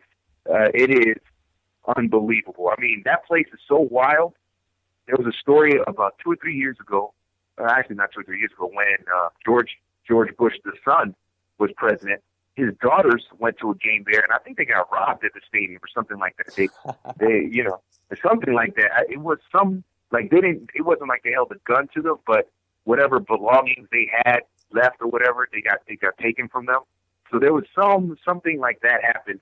And while you never want to advocate, theft, it does give it a little spice when when you know that the president's daughters aren't safe from being having their stuff stolen and during a game. So La Bombonera is an unbelievable atmosphere, and it gets even more ratcheted up, obviously, against River Plate and Libertadores. And the way this team is playing this year, Boca, I believe they're second in the table in that Frankenstein, I call it the Frankenstein tournament in Argentina. And then they're top of the group dominating in Libertadores, so that means the fans are even more rabid. Yeah, especially since it's been going downhill for River Plate so far recently. Yeah, River Plate, with Gallardo as coach, they were looking good. They won Sudamericana. They were looking good. They were, top team last term, if you will. They like to say last semester. But this season, it's been a little bit rough for River Plate. But they're still in the mix. They're still undefeated in Argentina in that tournament, the local tournament. So they're still in the mix. River Plate is always going to be a powerful squad. So it hasn't been the best of starts, but they're still alive in their respective competitions. But they're going to have to turn it up, especially in Libertadores, in order to get out the group. Because right now they are in some serious problem. I believe they're bottom of the group. Or actually, no, they're tied with San Jose in the bottom of their group. So they need to turn it up in order to qualify for the next round. That would be disappointing if they don't. Oh, yeah, absolutely. Absolutely. Thank you. Shifting towards Copa Libertadores to another South American tournament, I just want your predictions for the Copa America. What do you expect? Copa America, let's see. Ooh, that's a good one. I like Chile playing at home. I know they struggled in the preseason, or not the preseason friendly, but the international friendly dates last couple of months. They haven't performed that well. But Sampaoli is a very intelligent coach. They're going to be at home. Alexis Sanchez is, a fantastic footballer. Obviously, he's their best player. I like Chile. I don't know if they're going to reach the final. I don't think they'll reach the final, but I wouldn't be surprised if they make the semifinals. Uruguay is going to be down because they're the champions, but no Luis Suarez. Cavani is going to have to do it by himself. I know that Jonathan Rodriguez and Diego Roland started alongside Cavani in their last friendly. Oscar Washington Tavares knows how to get it done. So it wouldn't surprise me if they reach the semis, but I don't think they're going to win it. Brazil and Argentina, so many questions. I mean, are they going to be tired? Neymar, who's going to step up? Dunga, the new coach, I don't know. It's going to be tough. To tell you the truth, I'm thinking in my brain, I was thinking Brazil-Colombia in the final. I think Colombia is the favorite, to tell you the truth. I think they're deep enough in every position, and they have a desire to prove what they can do because in the World Cup they lost to Brazil. But if it wasn't for the fact that they kind of were intimidated by Brazil early on, they could have beaten Brazil. So I think they have something to prove. Peckerman is an excellent coach. So I'm going to predict Brazil-Colombia in the final, but you never know. I mean, in 2011, who would have thought it would have been Uruguay, Paraguay, Venezuela, and Peru as the final four, and nobody would have thought that. So you never know what's going to happen. So I think that goes to that I guess the idea of how in South America there's no logic. Yeah, no, absolutely. It is. It's strange because in Europe you can pretty much figure out it's going to be Germany, Netherlands, Italy, France, Spain. And then you throw in one other squad like a Greece or Portugal that makes a surprise run. So you pretty much know who it is. But in South America, logic would say Brazil, Argentina every time, and it almost never works out that way, or very rarely does it work out that way. I believe they played in the final in 2003, but that's that was almost a kind of a I don't want to say anomaly because they're two big teams, but it was a situation where you go, man, it seemed a little unexpected at the time. That was the 2004 Copa America. So it's not going to be Brazil-Argentina all the time. And this tournament, I really believe no one is intimidated by Argentina. No one is intimidated by Brazil. Chile at home. Colombia, very confident. You never know which other team is going to come out of nowhere. I mean, Uruguay is the reigning champion. It's unpredictable, but to squeeze my arm, I have to say, I mean, Brazil and Colombia are, to me, I think I know they're in the same group, so they're going to get out of their group, but I just think those two right now are the two teams that look the strongest right now. You never know. I mean, a lot of it for Argentina depends on Messi and how motivated he's going to be, how he's going to be feeling in terms of mental fatigue after a long season with Barcelona. So, and I know Neymar is the same thing with Brazil, but maybe Brazil's supporting cast is a little bit better. We'll see. But I think right now, to me, I like Colombia going forward, and I kind of see Brazil-Colombia in the final. All right. Just one more last question. Sure. What do you think are what are your expectations for the World Cup qualifiers in South America? Do you believe it's the hardest one that it's been in a long time, or do you believe it is the hardest World Cup qualifier in the world? I think it's the toughest and the hardest by far, to tell you the truth. I really do, because first of all, there's 10 teams. Yep. That's the smallest number outside of Oceania of all the confederations. And one thing we learned, especially if you follow American sports with expansion, the more teams you have, the lesser the quality of play is, the lesser the quality of competition is. So, 10 teams and the best players from all around the world playing on those teams, the competition is tough. Then you have to consider different factors in terms of climate and weather. In Bolivia, you have to play in, damn near playing the, Mount Everest, it seems like. You're playing in high altitude, 13,000, 14,000 feet in Bolivia. And Barranquilla, where Colombia played, there's a lot of heat, very hot. So you have different weather and climate factors to consider. And then you consider that these players, a lot of these teams, most of the teams in South America are, if not 80, 85% are based in Europe. So they have to make that transatlantic flight to wherever they're playing, meet up, and build some kind of cohesion with teammates that they don't play with regularly in a span of 2 or 3 days so that their team can qualify. And it lasts forever. It's a 2-year process. They're making transatlantic flights, different climates against tough opponents. And the opponents are some of the best footballers in the world playing in the top leagues in Europe and in the world. So I think by far it is without a doubt the hardest confederation for World Cup qualifying. And I know people in Europe are going to say, yeah, well, what about Europe and all that? Look, if you look at the group that some of these big like Netherlands and England are in, it's an easy 9 points. How hard is it to play Moldova and Liechtenstein and Faroe Islands? There's nothing like that in South America. Bolivia is quote unquote the easiest. And in La Paz and in Sucre at that altitude, that's not an easy victory. So I think there's not a doubt that by a long mile, a long way, the South American World Cup qualifiers, and to qualify to South America, it's the toughest by far. Yeah, absolutely. Especially now that it's not predetermined anymore. It's going to be drawn. Right. Exactly. Look, Brazil is qualified for every World Cup. They're probably obviously going to qualify for 2018 Russia, but after that, you never know. You never know. Nobody thought Ecuador has made back-to-back. Who would have thought that? So it really is, in a way, at the tip top, Brazil, Argentina. After that, who knows? It really is unpredictable. And even then, Brazil and Argentina, man, they get into fights. They have to scratch and claw. It's not like they lead the table by 20 points every time. They have to scratch and claw victories. They're happy to get a draw in La Paz. They're happy to get a draw in Quito, where there's a little bit of altitude in Ecuador as well.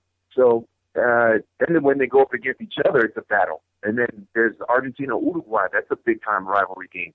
So South America, when it comes to World Cup qualifying, it's by far and away the toughest competition. You don't have those many teams. You don't have the quality watered down because of all those teams. and you have transatlantic flights, the climate, the mountains, the sea level, and the heat in Barranquilla. It is insane. I don't know how they do it. South American footballers have to be the fittest on the planet when you consider the national team and then club duties. Yeah, absolutely, and I can't wait for that to happen. Do BeIN have the rights? Yep, we have the rights for Copa America. We're going to have it starting in June. That's when the tournament starts, June 11th. We also have the rights of the South American World Cup qualifiers, so that's going to be a lot of fun as well. I'm looking forward to it. I'm looking forward to see how Chile does. I want to see how if Venezuela can bounce back. Venezuela came very close to qualifying for the playoff, the continental playoff, how they'll respond with, Cesar Farias no longer the coach. Venezuela, he led them to some great heights and big accomplishments. So, yeah, I mean, there's a lot of storylines that are going to be interesting for Copa America and then also for South American World Cup qualifiers. You bet. Thank you, George. I'm going to pass it over to Joe. Yeah. Okay, cool. Thanks. All right, thank you. George, I got just a couple more quick questions. I'm going to go back to the Libertadores quickly. And you guys kind of stole my thunder about the top-performing teams in Corinthians and Boca Juniors. But there's a couple of underperformers that I noticed. First of all, River Plate, who is your Copa Sudamericana champion, and your defending Libertadores champion, San Lorenzo, even though, like we'd said previously, they were 15th going into the finals there and managed to play the 16th team in Nacional. Why are these guys underperforming at this point, and do you see any of them making it out of their groups at this stage? Ooh, yeah, good question. Well, I think first of all, San Lorenzo, they got put into a tough group. I mean, San Lorenzo got put into that group, which is basically the group of death. You're talking about a group with Corinthians, Sao Paulo, and then in Danubio. So, Sao Paulo, before Kaká left, they had a pretty fabulous squad. Michel Bastos, Luis Fabiano. That's a tough squad. And then Corinthians with Chichi back, he knows how to win. Because the Libertadores, obviously, the coach when they won it for their first and only time a couple of years ago. Danubio, Uruguayan champions, that won't be easy either. So they're in a tough group, and when you're the champion, you got that target on your back. So it's tough. They're still alive. They're level on points with Sao Paulo, so they can get out the group, but it's going to be tough for them because San Lorenzo, they have to go to Sao Paulo, take on Corinthians, and then they have a home game against Danubio. So it's going to be tough. They're in a tough group. River Plate, I wonder with River Plate, the thing with me is I wonder if that local tournament is taking a lot out of them. I said, well, it's a Frankenstein tournament. They're playing this, just ridiculous number of teams in that tournament. Some 30 teams, as they're trying to eventually knock it down to 20 in the first division. And I wonder if that's taking something out of them. River Plate is another team that always has a target on their back because of the fact that they're one of the big teams in Argentina, and they've won Libertadores a bunch of times. But it just seems like with River Plate, they're not getting enough, goals. And that's crazy. I know they scored 5 in 5 games, but for River Plate, when you have Diego Gutierrez, that's not enough. They haven't won. They've drawn 4 times in the tournament so far. Yep. And they're behind Juan Aurich, the Peruvian side in the group. So they're just not scoring enough goals. And that falls on Diego Gutierrez and the rest of his boys there, because Diego Gutierrez is a big-time goal scorer, the Colombian international for River Plate. So if he's not scoring goals in that tournament, they have a problem. Right. So they've got to find a way. He's got to find a way to get things going. He's doing decent in the league. He's got 4 goals in the league, but that's not enough. Him and Rodrigo Mora, they're going to have to step it up in international play. And those teams are going to be more defensive. They're going to play back, wait for their chance to counter, and frustrate River. And if you know Diego Gutierrez and what he did with Racing a few years ago, he can crack a little bit under the pressure.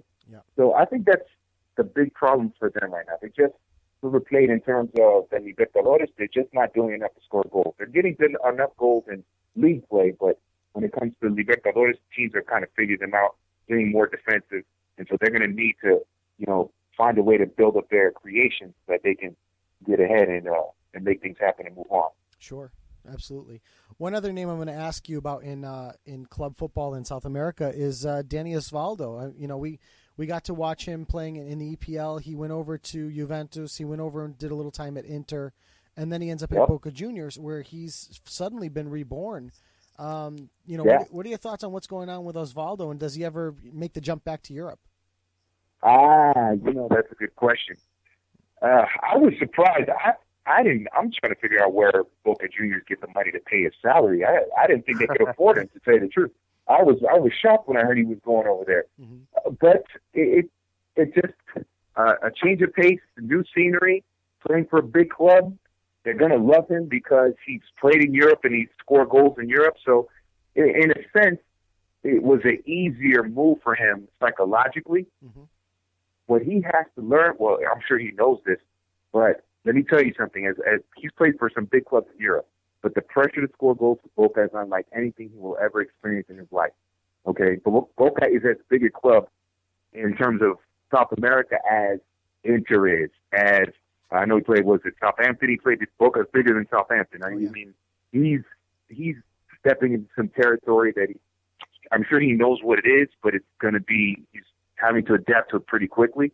But it seems like he's just enjoying his football without the pressure of having to be the main goal scorer for Boca, and that is helping his game. And the way they're playing right now, I mean, they're just scoring goals for fun. I mean, they've got like 17 goals in the group stage, so he's been fabulous. And Pascual Barrena as the coach, and he has done a magnificent job in molding that team. He was a big time player for Boca in his day, so I was shocked that he went, but at the same time, it's like maybe a little less pressure in terms of the global attention, but he's still a lot of pressure in terms of the South American stage. So we'll see how he performs in the knockout stage because they're already through. So that's going to be crucial. Yeah, and just to hit your point home, they've played 3 road matches. Boca Juniors have. They've scored 10 goals away from home, which is an amazing feat. More than 3 goals a game, obviously. So they're really scoring prolifically. Like you said, 17 goals overall in the group stages, and they've only conceded 2 goals. So certainly playing very, very well, easily as well as Corinthians, like you said. Corinthians only giving up 1 goal so far in the group stages, but have played 1 less game. So I think if Boca keeps this pace up, I mean, you might as well just hand them the trophy. Well, you know what though? It's funny you mentioned Corinthians, and let me tell you, if Boca, that's the dream final. Dream final right now is Boca Corinthians. That is a dream final. If those two meet up in the final, you're talking about Boca is going to be an attack-minded squad, attack-minded team. Under Chichi, Corinthians is a very defensive-minded team. So you're going to have a situation where you have maybe the biggest team in Brazil against maybe the biggest team in Argentina, so you have that rivalry. And then you're going to have a clash of styles. And you're going to have the coaching matchup. Arrua Barrena, when he was with Nacional, really didn't do too well with Nacional. You have Chichi, who's won it with Corinthians. He has them in the semifinals of the Paulistão, the Sao Paulo State Tournament.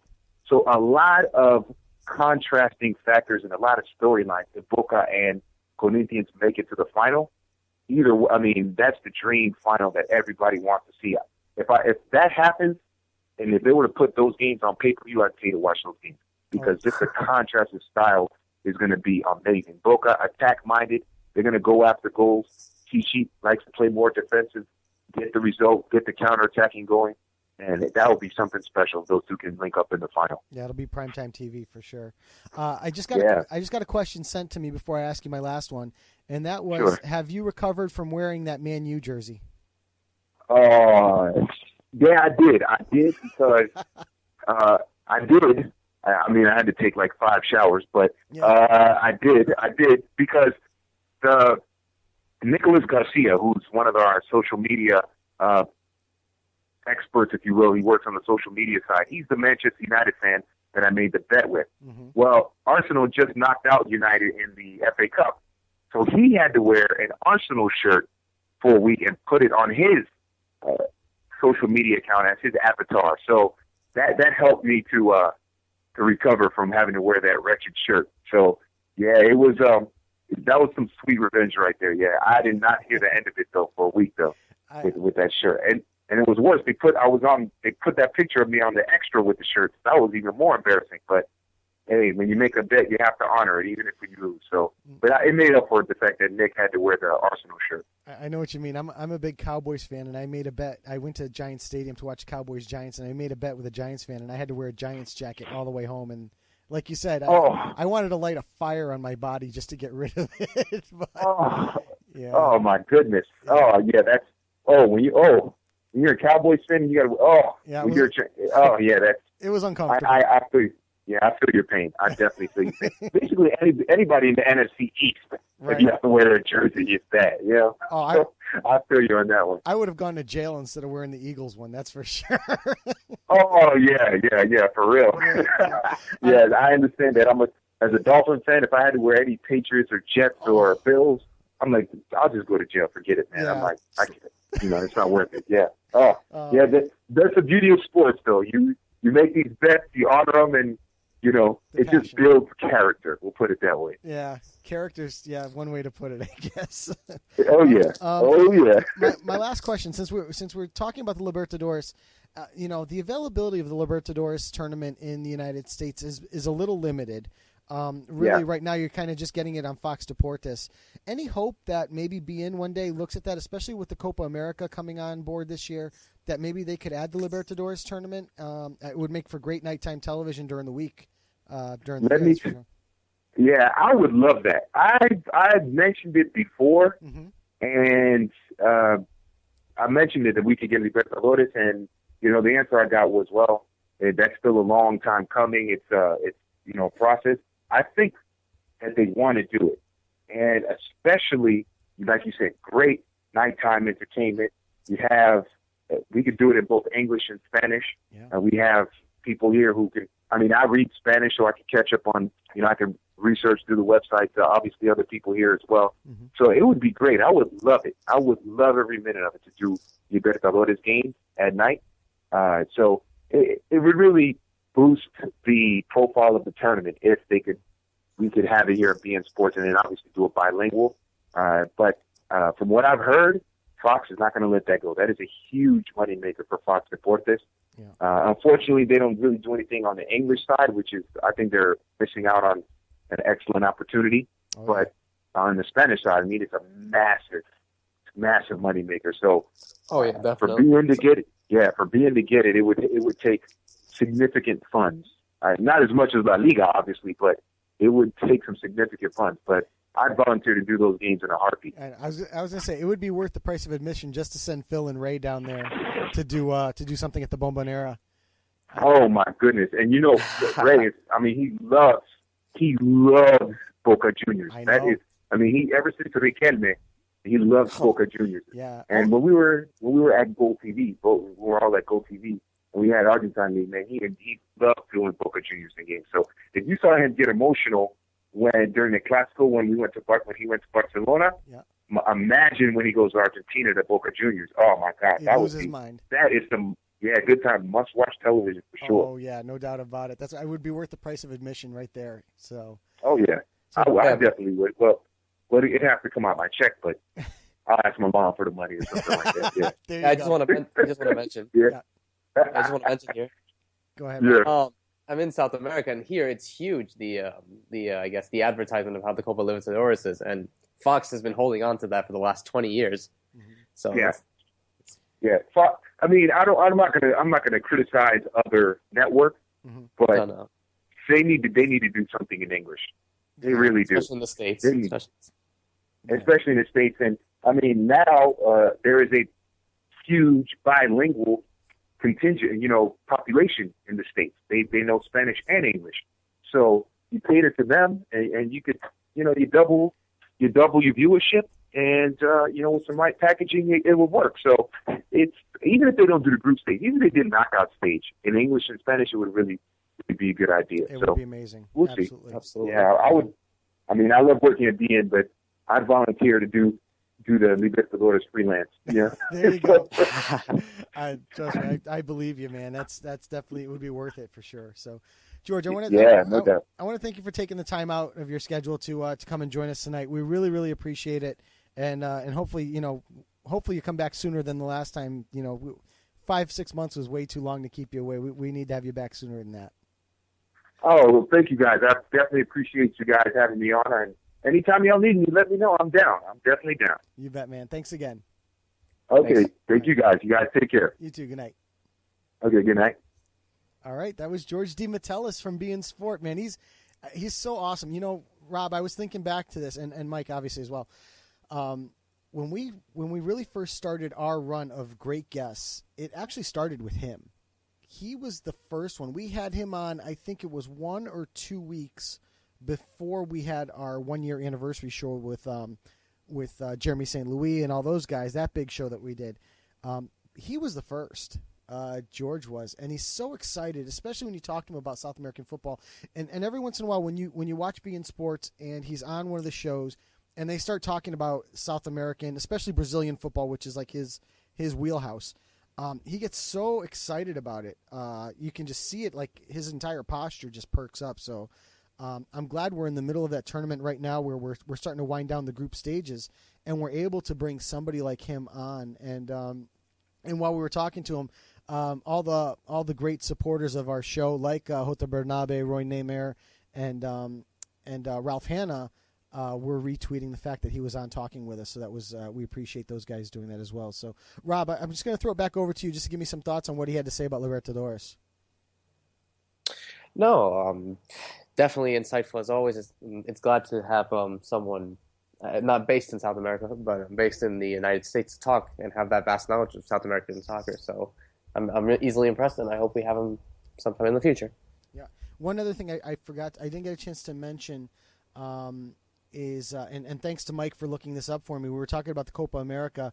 As you guys were talking about it, you expect the Argentina and the Brazil part. I've got to think Colombia is really a dark horse here. They're going to have a healthy Falcao back. I can't. Jackson Martinez is playing very, very well for Porto right now. We're going to get to see him this week in the Champions League. Obviously, James Rodriguez doing what he's doing. Jose Peckerman is a great coach, like he had mentioned as well. So, I think Colombia is really one of these teams that you've just got to watch out, because they're going to be around the last, the semifinals, that kind of thing, and really make a tournament of it for the normal teams that you would expect to win this, like Brazil or Argentina, or even like we said with Chile being the home side. I think George is also correct in believing that Uruguay is not going to be there at the end. Just looking at the group right now, they have Argentina, Uruguay, Paraguay, and Jamaica.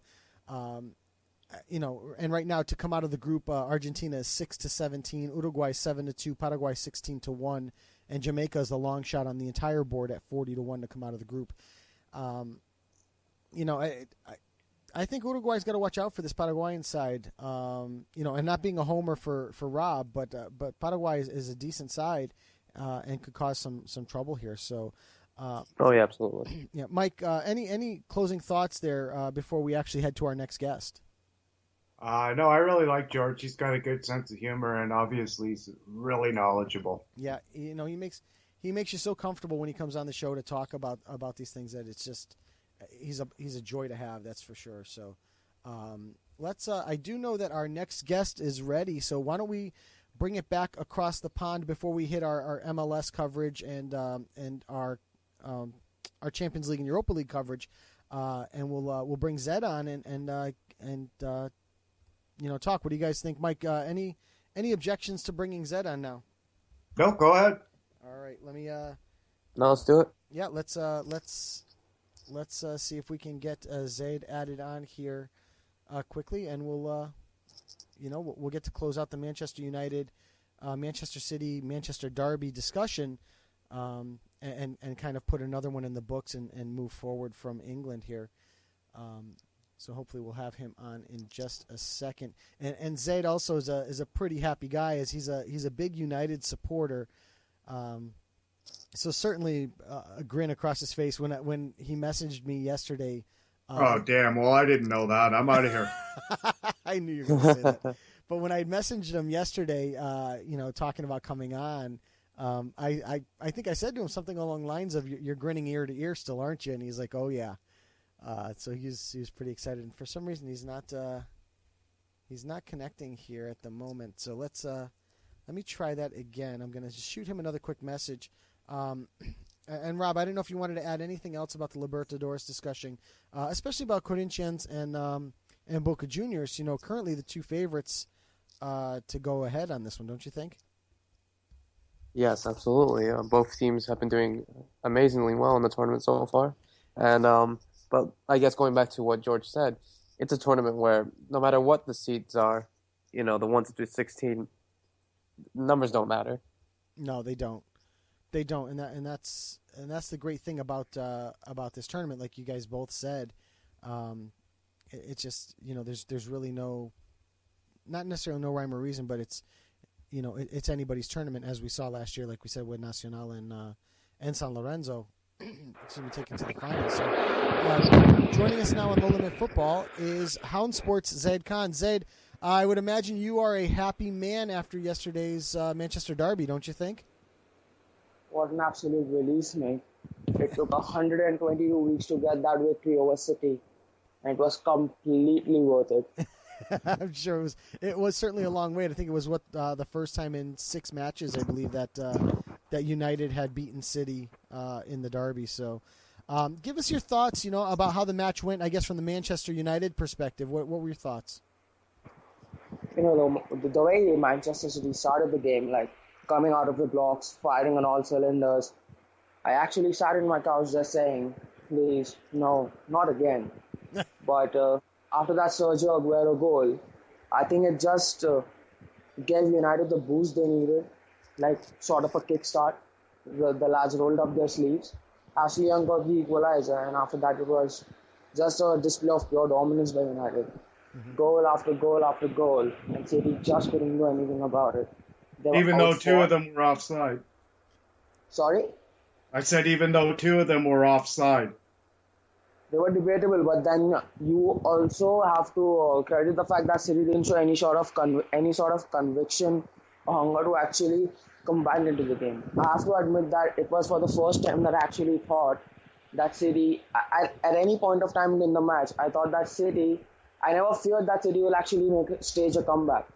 They just didn't show the conviction and hunger to actually come back into the match and take the lead or just equalize and give United some sort of problem. And by the time they got the second goal, it was too late.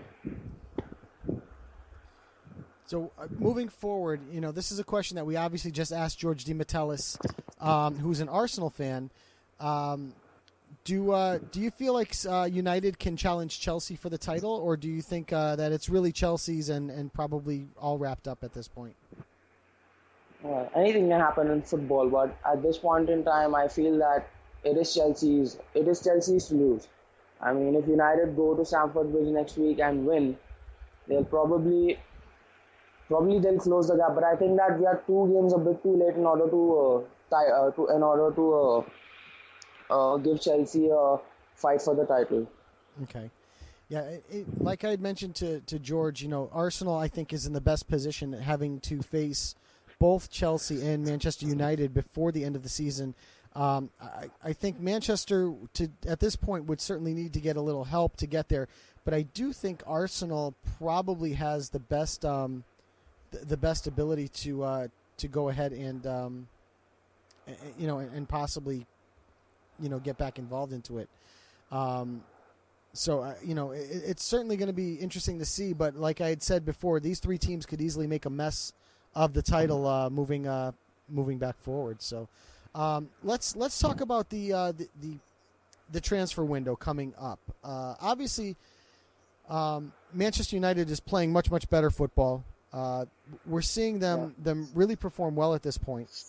Couple of names that I had brought up with Simon Bajkowski earlier tonight, Angel Di Maria and Radamel Falcao. Now, I think, Zed, last time you were on, we were pretty sure Falcao was going to be out the door in the summer transfer window, but never really thought much about Di Maria possibly be going out as well. What are your thoughts? Do you think Di Maria could be sold in the window? But I'll have to admit that my thoughts have changed a bit, because at this point in time, I don't see any way back for Di Maria into the starting 11. Okay. Given the way Ashley Young is performing, I really don't know what's going to ensue in the summer, because he's just getting 10 to 15 minute cameos in every game. And Ashley Young is showing no signs of slowing down whatsoever at this point in time. So I really don't know. Okay. It's one that I cannot answer. How about the other question that I brought up with Simon was the possibility of David De Gea leaving at the end of the summer. Do you think that is a possibility, or do you think De Gea sticks around for at least one more season? Well, I said last time when I was on that everything stacks up perfectly for De Gea to move to Madrid, but ultimately it's down to the player, whether he wants to stay on for a season or whether he wants to commit his future to the club for a longer period of time. It's completely down to him. Okay. I mean, you can see that United have actually stumbled upon a certain formation which suits them. They have already bought into Van Gaal's philosophy now. There's no doubt about that. They've been on an excellent run of form, and given the fact that Van Gaal has inherited a team of players which weren't truly his, and he has transformed them, and he has got them performing at a level which he wanted to. I think it's only going to change for the good next season. So I think he should stick around, but ultimately it's down to him. Okay. Any other transfer window targets? Let's say, and I say this kind of tongue in cheek a little bit, but realistic ones, because it's like I've joked on here many times. Manchester United's rumored to be signing anybody and everybody.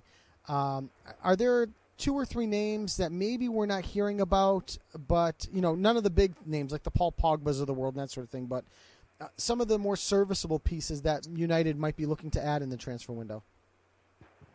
Well, I recently read that United already have 3 deals in place for the summer, and you get the feel that it's going to be a better structured summer this time around than it was last time. Mm-hmm. I mean, Van Gaal has identified his targets, and one of his main targets is a right back, a ball-carrying central midfielder, and a striker. Falcao goes, which in all probability he will go.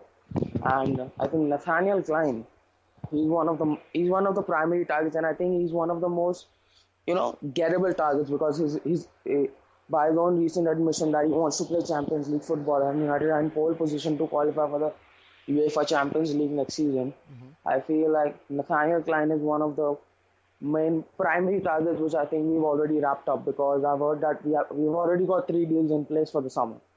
So I think he's one of them. Then there certainly has to be another striker, because if Falcao goes, you are only left with Van Persie and Rooney. Mm-hmm. But I can't really name which striker.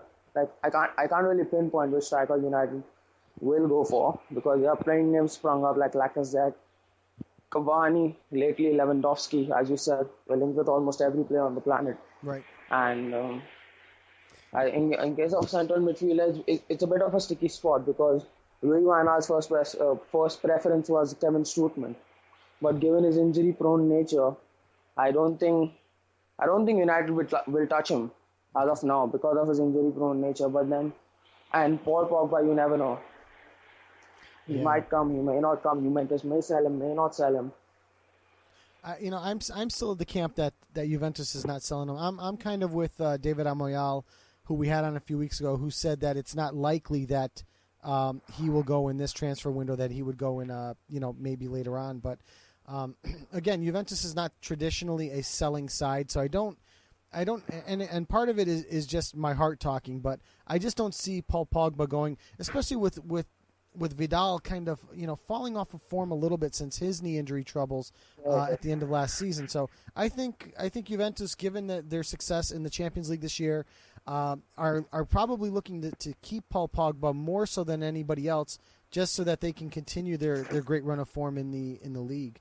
The Strootman one, I think you're right. I think Manchester United will probably end up staying away from Kevin Strootman. But I think it's a little closer because of what Van Gaal thinks of Kevin Strootman, the type of player that Van Gaal thinks he is. So, and when he's healthy, he is certainly, a wonderful player. So I think there could be potential for Strootman to go on. But then, like you said, with the striker position, everyone and their grandmother seems to be rumored to be going to United. And I think I do think the Lewandowski one is certainly extremely far-fetched, especially considering Munich just got him into camp this year, and he's been performing unbelievably well for them. I don't see him ever moving, but I could see the Cavani one. There has been rumors that Cavani has not been happy at PSG, and you could possibly see them offer, or get Cavani in some type of deal. The question is Cavani a good fit for the Premier League? That's my question to you, Zed. Is do you think Edinson Cavani would be a good fit in the Premier League, not just at Manchester United? Well, personally, I feel yes. Okay. And I feel that he is a Louis van Gaal kind of a player. And you see, when he was purchased by PSG, he was actually purchased to play with Zlatan Ibrahimovic. And by his own admission, that hasn't happened. So he's definitely unhappy. There's definitely scope for him to move. And yeah, I think he'll be good. I think he'll get suited to the Premier League. All right. Last question, and then we'll let you go for the night. And I want to go back to David De Gea. Let's say De Gea does move in this summer window. Who are we possibly looking at? I know there's some upheaval at Inter with Handanovic, who I think is a very, very underrated goalkeeper. Any other goalkeepers that you see might potentially be somebody that would fill that De Gea spot? Hugo Lloris. Oh, Hugo Lloris. Yep. I remember you saying that the last time. Anybody else turned up on the radar since we last spoke?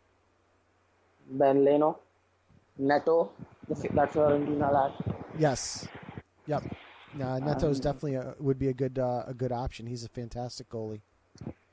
Maybe Marc-Andre ter Stegen. Okay. Yeah, sure. Not really playing as much at Barcelona because of Claudio Bravo, so you could see ter Stegen. Although keep in mind that Barca just acquired ter Stegen in the last summer window. So, but I could definitely see a guy like ter Stegen as well. Probably has ties to Van Gaal. I believe he's Dutch.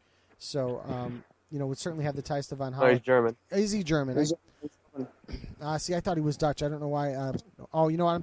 I'm thinking of guys like Jasper Cillessen and those guys. So, but I could see ter Stegen, moving over to the EPL, especially not getting time in Barcelona, where he did expect to play there. So, Zed, I want to thank you very much for joining us again tonight. Always great to talk to you, especially about United, and we'll have you back again soon. Cheers, mate. Always a pleasure to come on. All right, thanks, man. Have a good night. Good night, mate. Cheers. And that was Zaid Khan from Houndsports. Obviously, and we know he's a very big United fan. But it's always good to get his perspective on everything United, because he is so tied into it. So, Mike, any thoughts on what he had to say about United following the derby? No, I agreed with most of what he said. They did play better than Manchester City. Like I said to you earlier in the show, except for the first 15 minutes. Yeah. That was about it. So, Rob, how about you? Anything you want to add before we put a bow on the Manchester derby?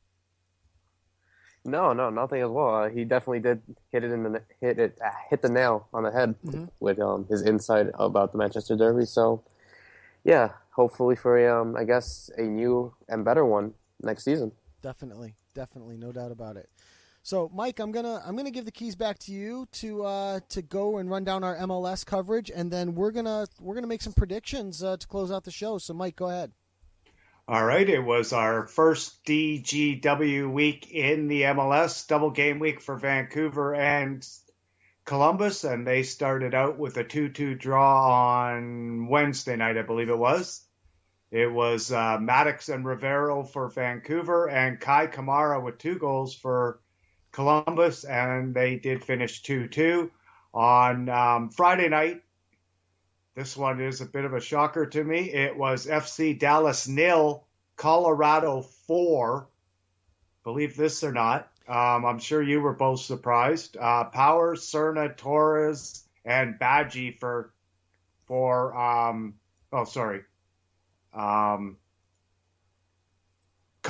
and a 4-0 victory.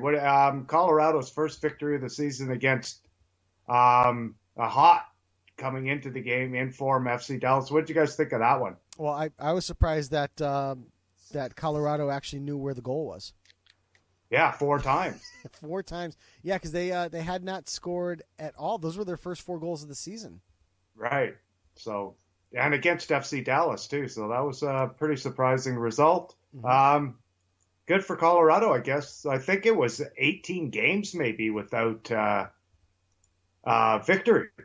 Wow. For Colorado. So yeah. Another game was New England and Columbus in 0-0. Seems to be a lot of 0-0 draws so far in MLS. So bit of a boring one, I think. Philadelphia and New York City FC. Philadelphia 2-1 winners. Nagiora and is it Pfeffer? I can look it up. Pfeffer. Pfeffer for Philadelphia and David Villa for New York City, and the final was Philadelphia 2, New York City 1. DC United and the Red Bulls 2-2. Perry Kitchen with 2 goals for DC United. Purnell and Lloyd Sam for the New York Red Bulls. Final score 2-2. Houston Dynamo beat the Montreal Impact 3-0 on goals from Barnes, Clark, and Robert Lovejoy for Houston. And Sporting Kansas City, here's another 0-0. Sporting Kansas City and Real Salt Lake. 0-0, so nothing much to talk about there. San Jose, in a bit of a surprise, beat the Vancouver Whitecaps 1-0. Niasi for the Earthquakes. Vancouver certainly didn't look like the same team they were in the first 4 or 5 weeks of the season. So hopefully that's not a sign of something. Mm-hmm. Portland 0, Orlando City 2. Kaká and Canadian international and rookie for Orlando, Kyle Lauren, scored his first goal as Orlando beats Portland 2-0. Pretty good game. I watched that one. Mm-hmm. And in the game last night, it was the LA Galaxy 1-0 over the Sounders. Alan Gordon, playing for the absent Robbie Keane, scored the only goal of the game. It was our match of the week. I believe I took, what did I take, a draw? Let me take. Yeah, I think so. You did. Yeah, you took a 2-2 draw. I took a 2-1 Seattle win, and Rob, you had a 1-1 draw. Yep. So we were all wrong. We were all wrong. That's why it's low limit football, gentlemen. So I guess this game was a bit of a bore considering the two teams that were playing. That goal from Gordon came very early too, so there wasn't a lot of goal-scoring chances, especially for Seattle after that goal. They really missed Clint Dempsey, who played the week before and now didn't play this week, and I see is not on the U.S. squad for the upcoming unfriendly against Mexico. Yeah, I believe he suffered a thigh injury, if I remember hearing correctly. So that's why he's being kept out. Okay, and the MLS Dream Team of the Week has Clark in goal from Columbus, Gonzalez, Parkhurst from Columbus, and Purnell from the Red Bulls.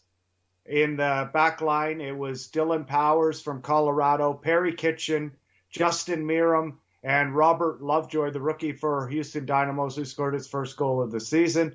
Kai Kamara had a couple of goals for Columbus Crew, Darren Maddox, and rounding out the front three was Torres from Colorado. So Colorado not only wins, but has 2 teams in the MLS Player of the Week. And instead of look at the standings, I thought this might be a little more interesting this week. It's the MLS ESPN Power Rankings. Oh, okay. You guys will both enjoy this. Number 1, the New York Red Bulls. Nice. Do you think they're the best team in MLS right now?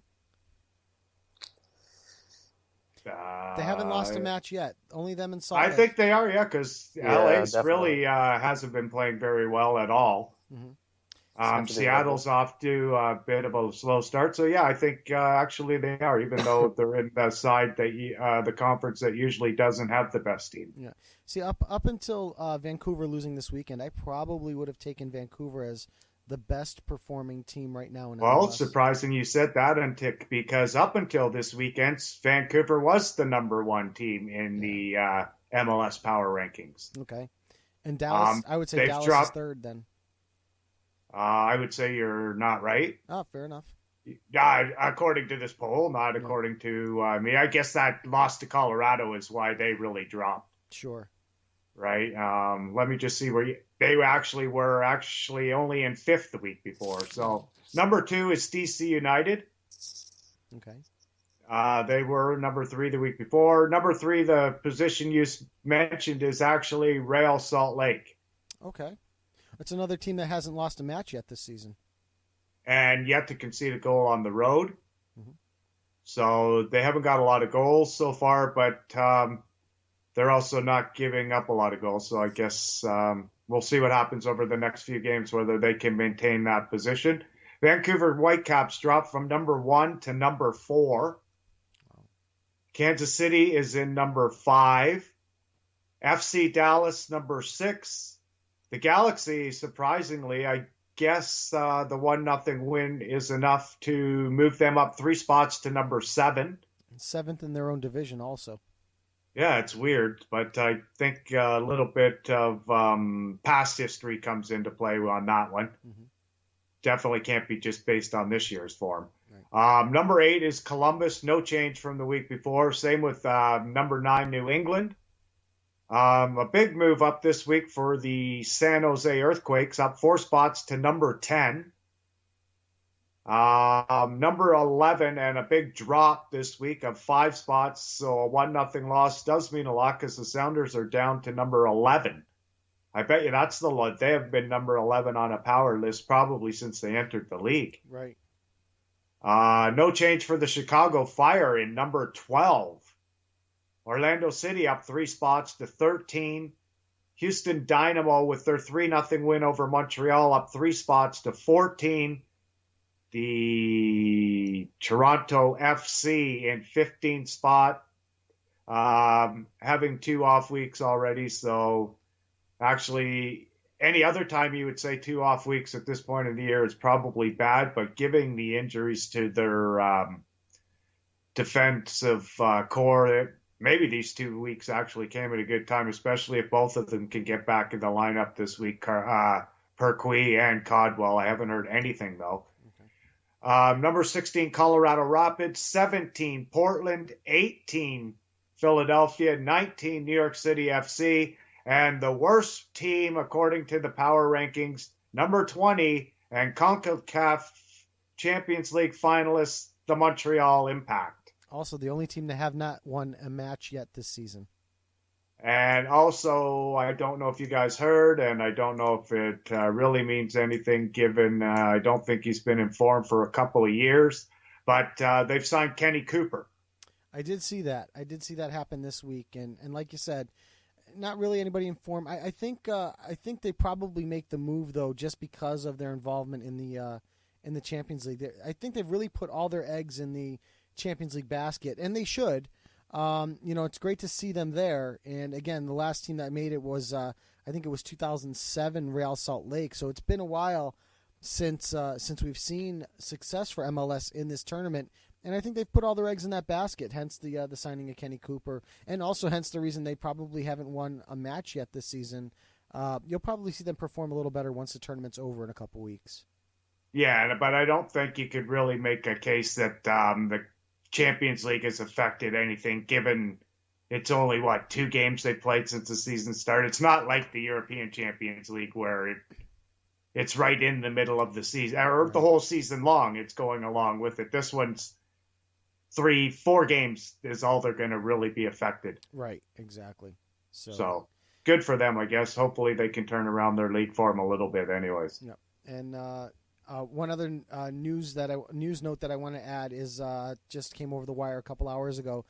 Sporting KC defender Iko Pera is probably out with the season. Out for 4 to 6 months, yeah. Yeah, with this torn Achilles tendon. So the oft injured, and wow, Iko Pera just can't catch a break. No, he can't, and this is just another sign of that. So it's pretty unfortunate. But was playing really well too. Yep. So all our best to him, that's for sure. Yeah. So that'll do it for our MLS coverage, gentlemen. Obviously, we have a match of the week coming up when we get to that point of the program.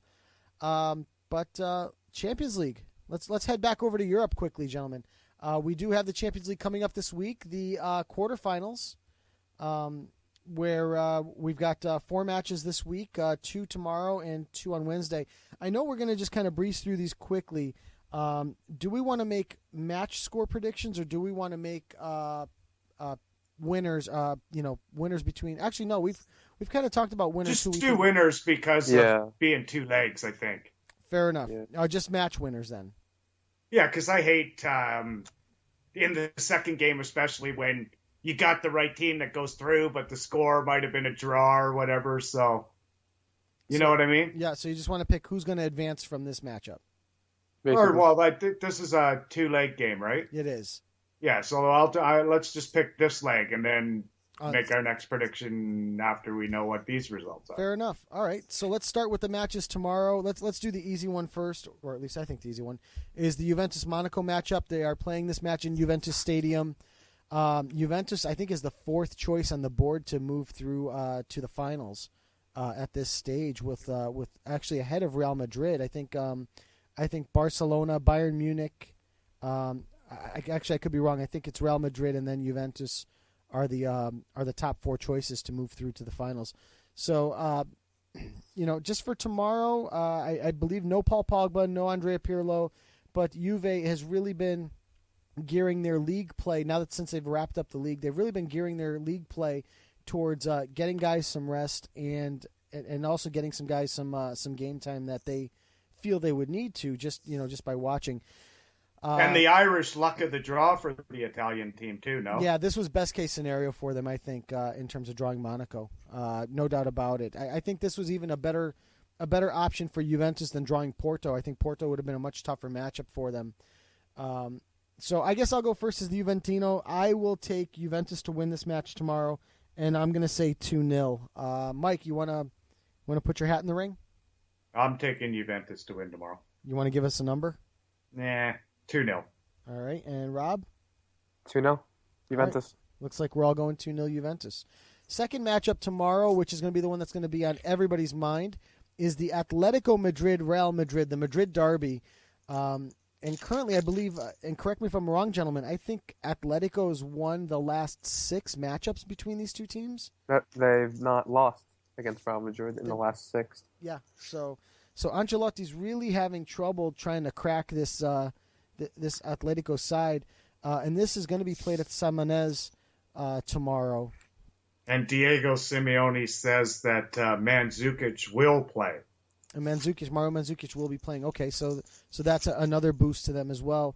Rob, since it's La Liga, it's your world. Why don't you give us your prediction first on this one for Atletico Real Madrid?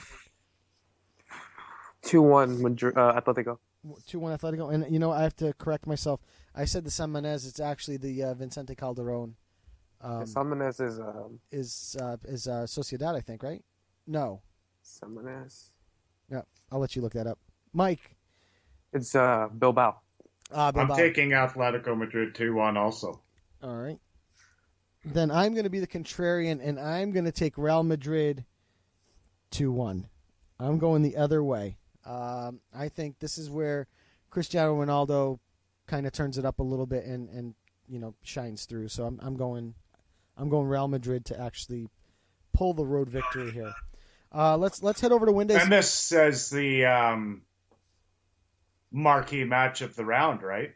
No, it's either this or the last match I'm going to talk about, which is the Barca PSG match, which I think loses a bit of its luster given somebody who's going to be absent. Correct. Zlatan Ibrahimovic is going to be out of this match. I believe it was yellow card accumulation. Am I not mistaken?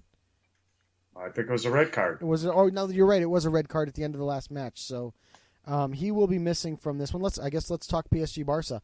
So this one is going to be played at the Parc de Paris, at the Parc des Princes in Paris.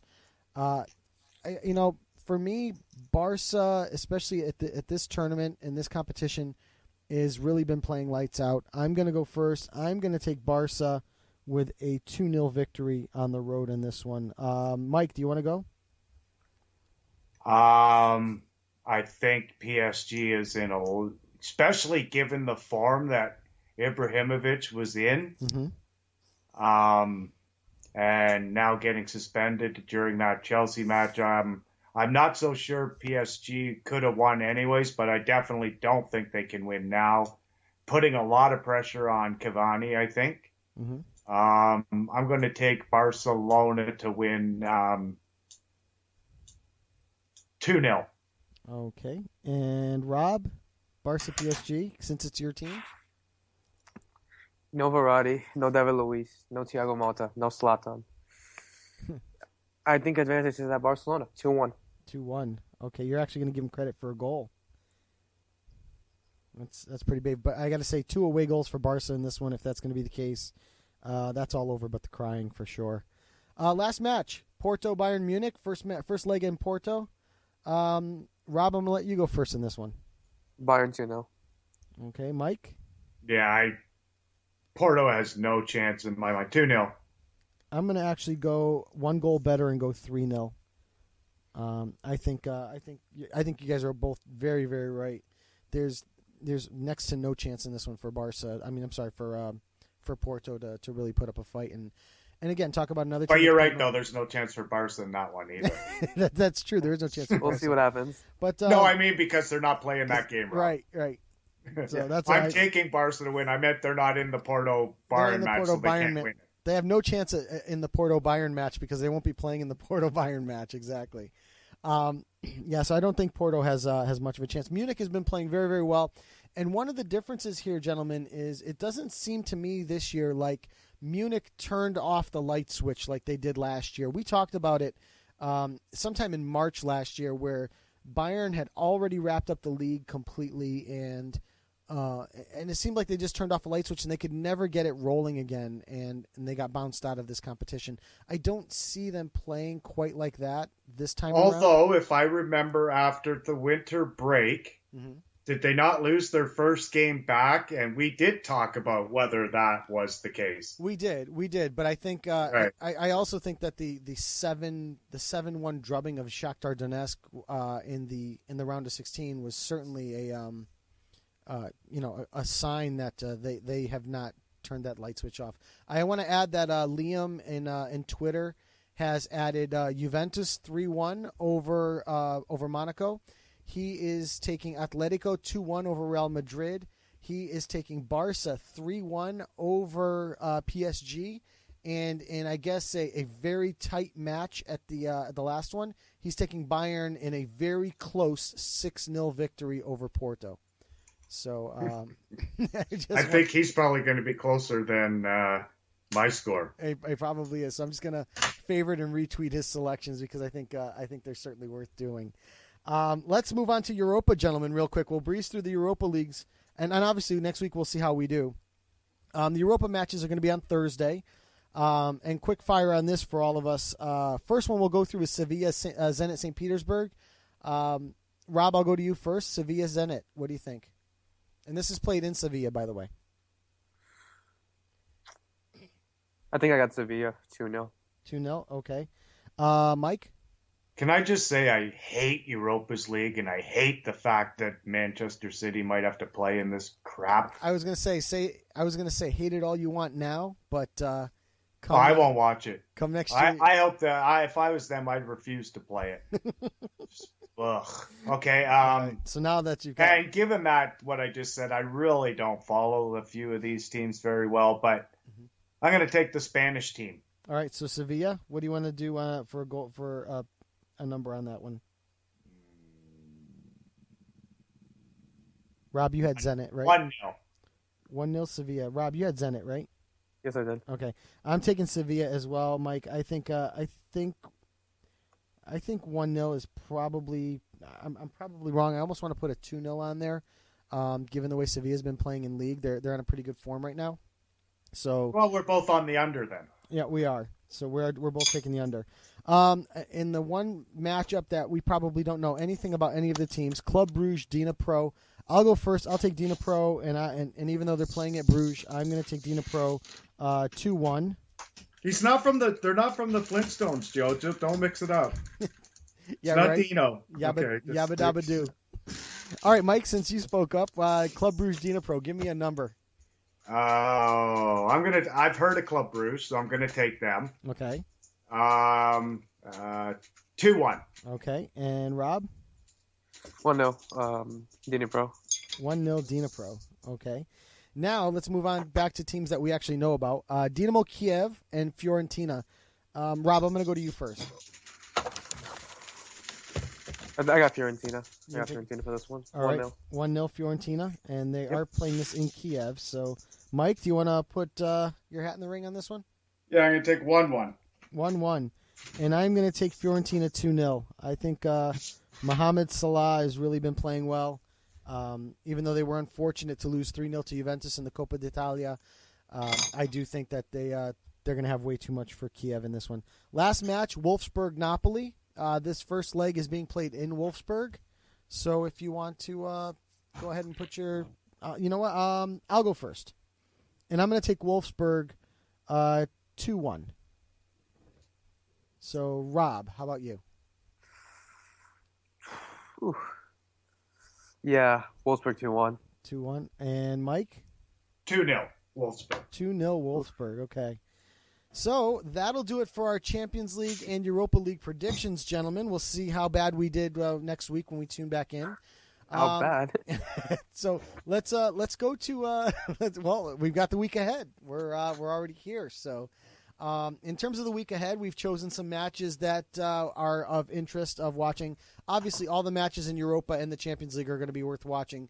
We do actually have 2 Copa Libertadores matches this week that we wanted to put predictions in on because they are elimination matches. But let's go, Rob, to you first for La Liga match of the week. All right. The La Liga match of the week is going to be Barcelona versus Valencia. And what do you got? And can I just add that that's on Saturday at 10 a.m.? Thank you. That is correct. That is correct. Just Thank so you very much. people know. And I like gives me a reason to watch it. And that's absolutely. And it's my fault for not putting those in the plan. So, all right. So, Barca Valencia, Saturday 10 a.m. What do you got? Well, given the 2-2 draw against Sevilla over the weekend, the Barcelona definitely need to win this match if they still want to have chances of winning La Liga. Mm-hmm. A tough Valencia side, as we've seen all season, but you can't go wrong when it's Barcelona. 2-0. 2-1. 2-1 Barcelona against Valencia. 2-1 Barca. Okay. That's what I got. 2-1. Yeah, I was going to say that I would even be more tempted to go 2-0 than 2-1, but I do think this is going to be a Barca victory in this one. So, Ligue 1, and for the Ligue 1 match of the week, and Mike, I didn't check and see what... Saturday at 2 p.m. Saturday at 2 p.m., thank you. These are all Eastern. Yep. I did not choose any of the top teams because the 2 teams that are playing are Lorient and Toulouse, which are both in relegation battles at this point. That could be a good game, though. Yep. Currently, Lorient in 16th place on 35 points, and Toulouse in 18th place, which is the first spot in the relegation zone, also on 35 points. So these 2 teams are fairly evenly matched. Exact same records: 10 wins, 5 draws, 17 losses each. They've both actually also scored the same amount of goals in 34 goals each. Toulouse giving up more goals, giving up 52 when Lorient's given up 44 goals. Coming off of the most recent form, Lorient has lost 4 of their last 6. Most recently, a 0-0 draw with Lens, who's in 20th place. And Toulouse coming off a 1-0 victory over Montpellier at towards the top of the table. So for this particular match up, just looking at their run of form as of recent, I'm going to take Toulouse to win this one, and I'm going to, even though it's on the road, and I'm going to take a 1-0 Toulouse victory. I might even go as far as to say let's give Yetter the goal, as he's got 11 goals on the season. But I'm going to go with a Toulouse 1-0 victory. Any of you boys want to chime in on this one? Lorient 1-0. Lorient, so you're taking the home side 1-0. Rob, anything you want to say about it? 1-1. Okay, 1-1, so a draw there. And current run of form, we've got Lorient winning 3, drawing 1, and losing 2 to Toulouse recently in their most recent run of form. So over to the Bundesliga, Rob. I'm going to give you the Bundesliga for the match of the week. Yep, we have Wolfsburg playing Schalke. Sunday at 11:30. That is correct. Wolfsburg. Yeah, I gotta go Wolfsburg 2-0. Wolfsburg 2-0. Yep. Okay. I think that'll be 2-1. I think that'll probably be slightly closer, but again, Wolfsburg certainly playing very, very well at second in the division. You want to put a Bas Dost goal on that as a side prediction? Yes, I do. Bas Dost for the win. Mike, anything else you want to say about that match? 2-1 Wolfsburg. 2-1 Wolfsburg as well. Okay. So over to the Serie A, and this is, I can't believe I did this. So I'm actually going to give two predictions. I don't have to have you guys give two predictions. The match of the week that I had put in the plan, kind of stupidly, was the Juventus-Lazio match, because now the top two teams in the league are Juventus and Lazio. Lazio haven't overtaken Roma this week. But this match is in Juventus Stadium. I'm going to take a 1-1 draw in this one. Obviously, Juve got Champions League in front of them, and I don't think they want to lose sight of that. So I do think that Juve will probably do a 1-1 draw. But the match that I omitted this week by complete accident, because it's such a big match, is the Derby della Madonnina, which is the Inter-AC Milan matchup. But for that one, for me personally as a prediction, I'm taking Inter to win that one 2-0. And I believe Inter is listed as the home side on that one. But I'm going to take Inter 2-0. You gentlemen want to offer up anything on either of those two matches? I have Juventus 2-1, and the game Saturday at 2:45. Perfect. And Juventus 2-1 as well. Juventus 2-1 as well. Okay. Anybody want to take a shot at the Derby or no? Or could care less? You know what? I'll take a shot at it. All right. 2-2. 2-2. Yep. It's a pretty prolific game. Mike, you want to take a shot? I got nothing, Joe. All right. So you'll pass. All right. And the other big match of the week, Mike, I'm going to send it over to you in the EPL. All right. It is on Saturday at 12:30 p.m. It's Chelsea versus Manchester United. I used the FIFA to simulate the game. Mm-hmm. And while I might not agree with the score, I do agree with the result. 3-0 Manchester United, or Chelsea. 3-0 Chelsea. Oscar with 2 and Remy with 1. Wow. I do agree with the result. Definitely not the score. I'm thinking that's going to be a Chelsea. But the over 2.5 is right. I think it's going to be Chelsea 2-1. Rob?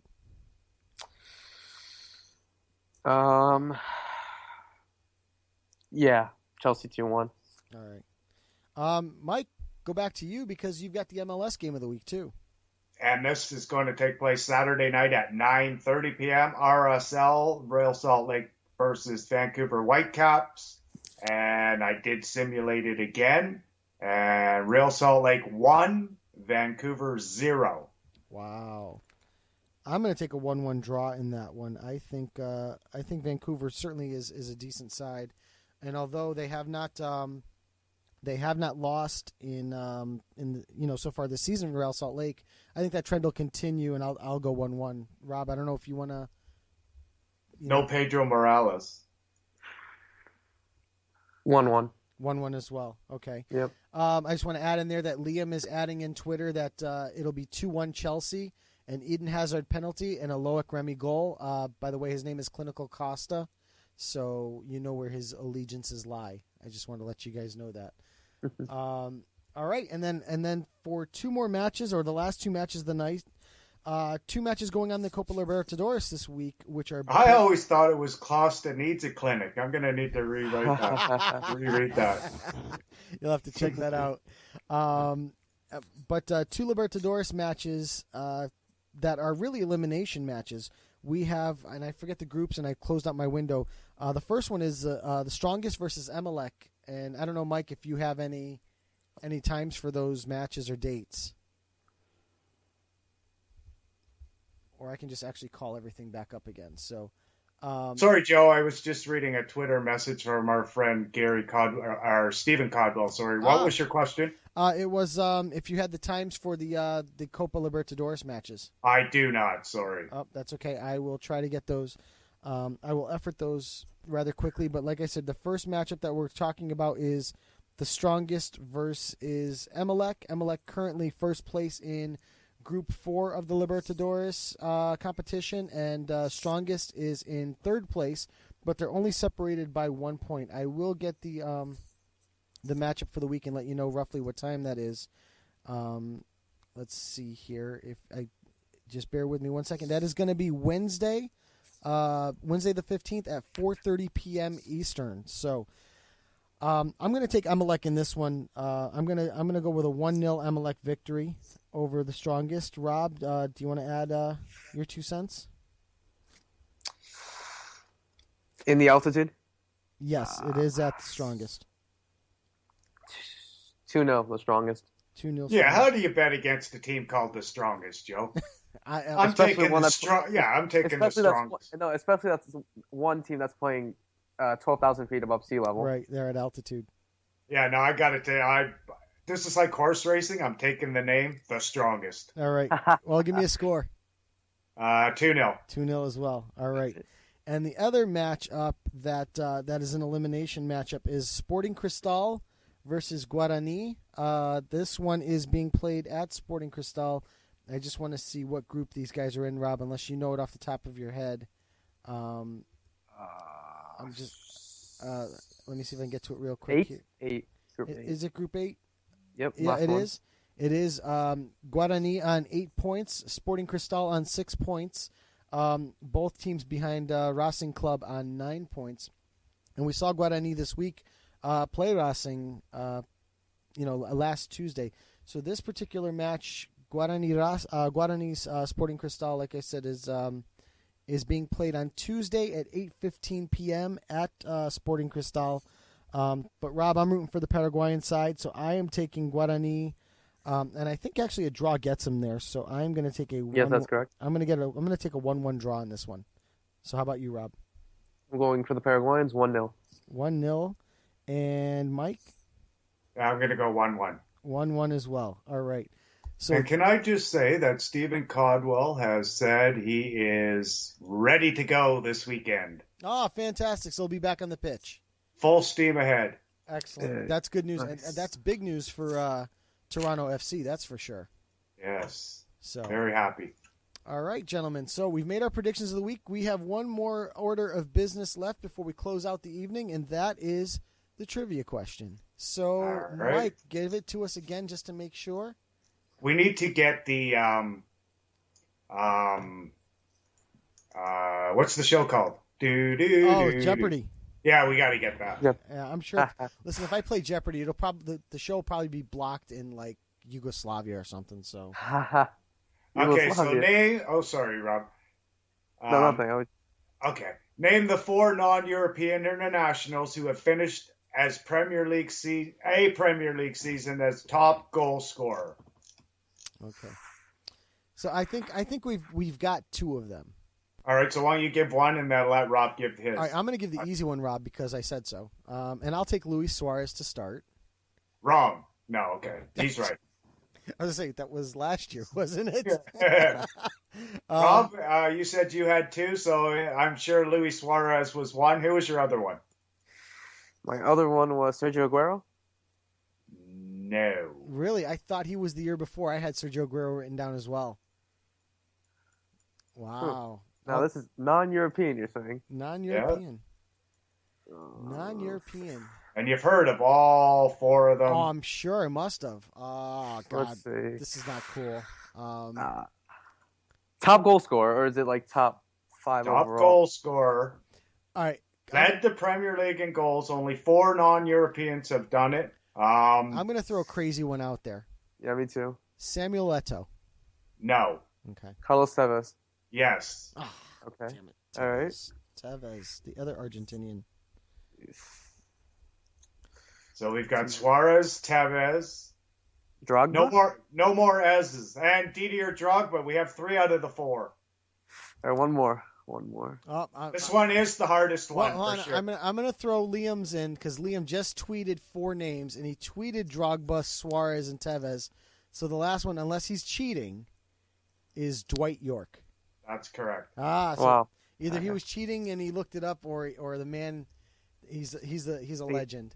So, well, either way, where you guys think you would have got that one? I would not have gotten Dwight York. Yeah. So definitely. it's good that Liam chimed in then. Yeah, because we would have been here throwing names out all day. We'd have gotten down to Colo Torre, and we'd have been like, but Torre, you didn't lead the league, but whatever. Yeah, he might have led the league in own goals. Yeah, well, that's next week's trivia question. So, gentlemen, I think that wraps up the show. So let's hit the exit music.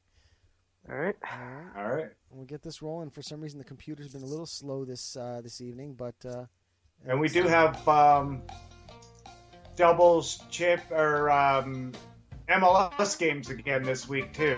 We do. Yep, we have a full schedule this week. We also, like we said, we have Copa Libertadores this week. We have obviously Champions League and Europa League this week, and USA Mexico on Wednesday 8:30. Yep, USA. I'm taking USA 2-0 in that one.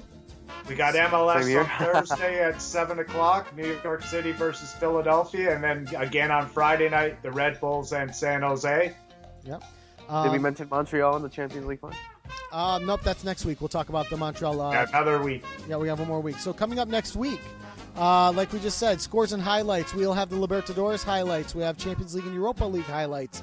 Our guest list next week is coming compliments of Houndsports. So I've got to get together with Naba and find out. I know he's going to have a few writers coming on to talk to us about various different topics. So we're going to be Houndsport heavy come next week. So our special thanks again to Simon Bajkowski from Manchester Daily News, to George D Metellus from BeIN Sports, and to Zaid Khan from Houndsport. Also, thanks for listening. That I got signals that they were listening from Liam and from James Hart, Victor Scamorza. So thanks again, guys, for tuning in. We'll be back next week, 6 p.m. Eastern Time for episode 70, gentlemen. So for episode 69 of Low Limit Football, I am Joe Usello. And I'm Roberto Rojas. And I'm Mike Orr asking, whatever happened to Brian Ching? He retired. Thanks again for joining, and good night. Thanks for listening.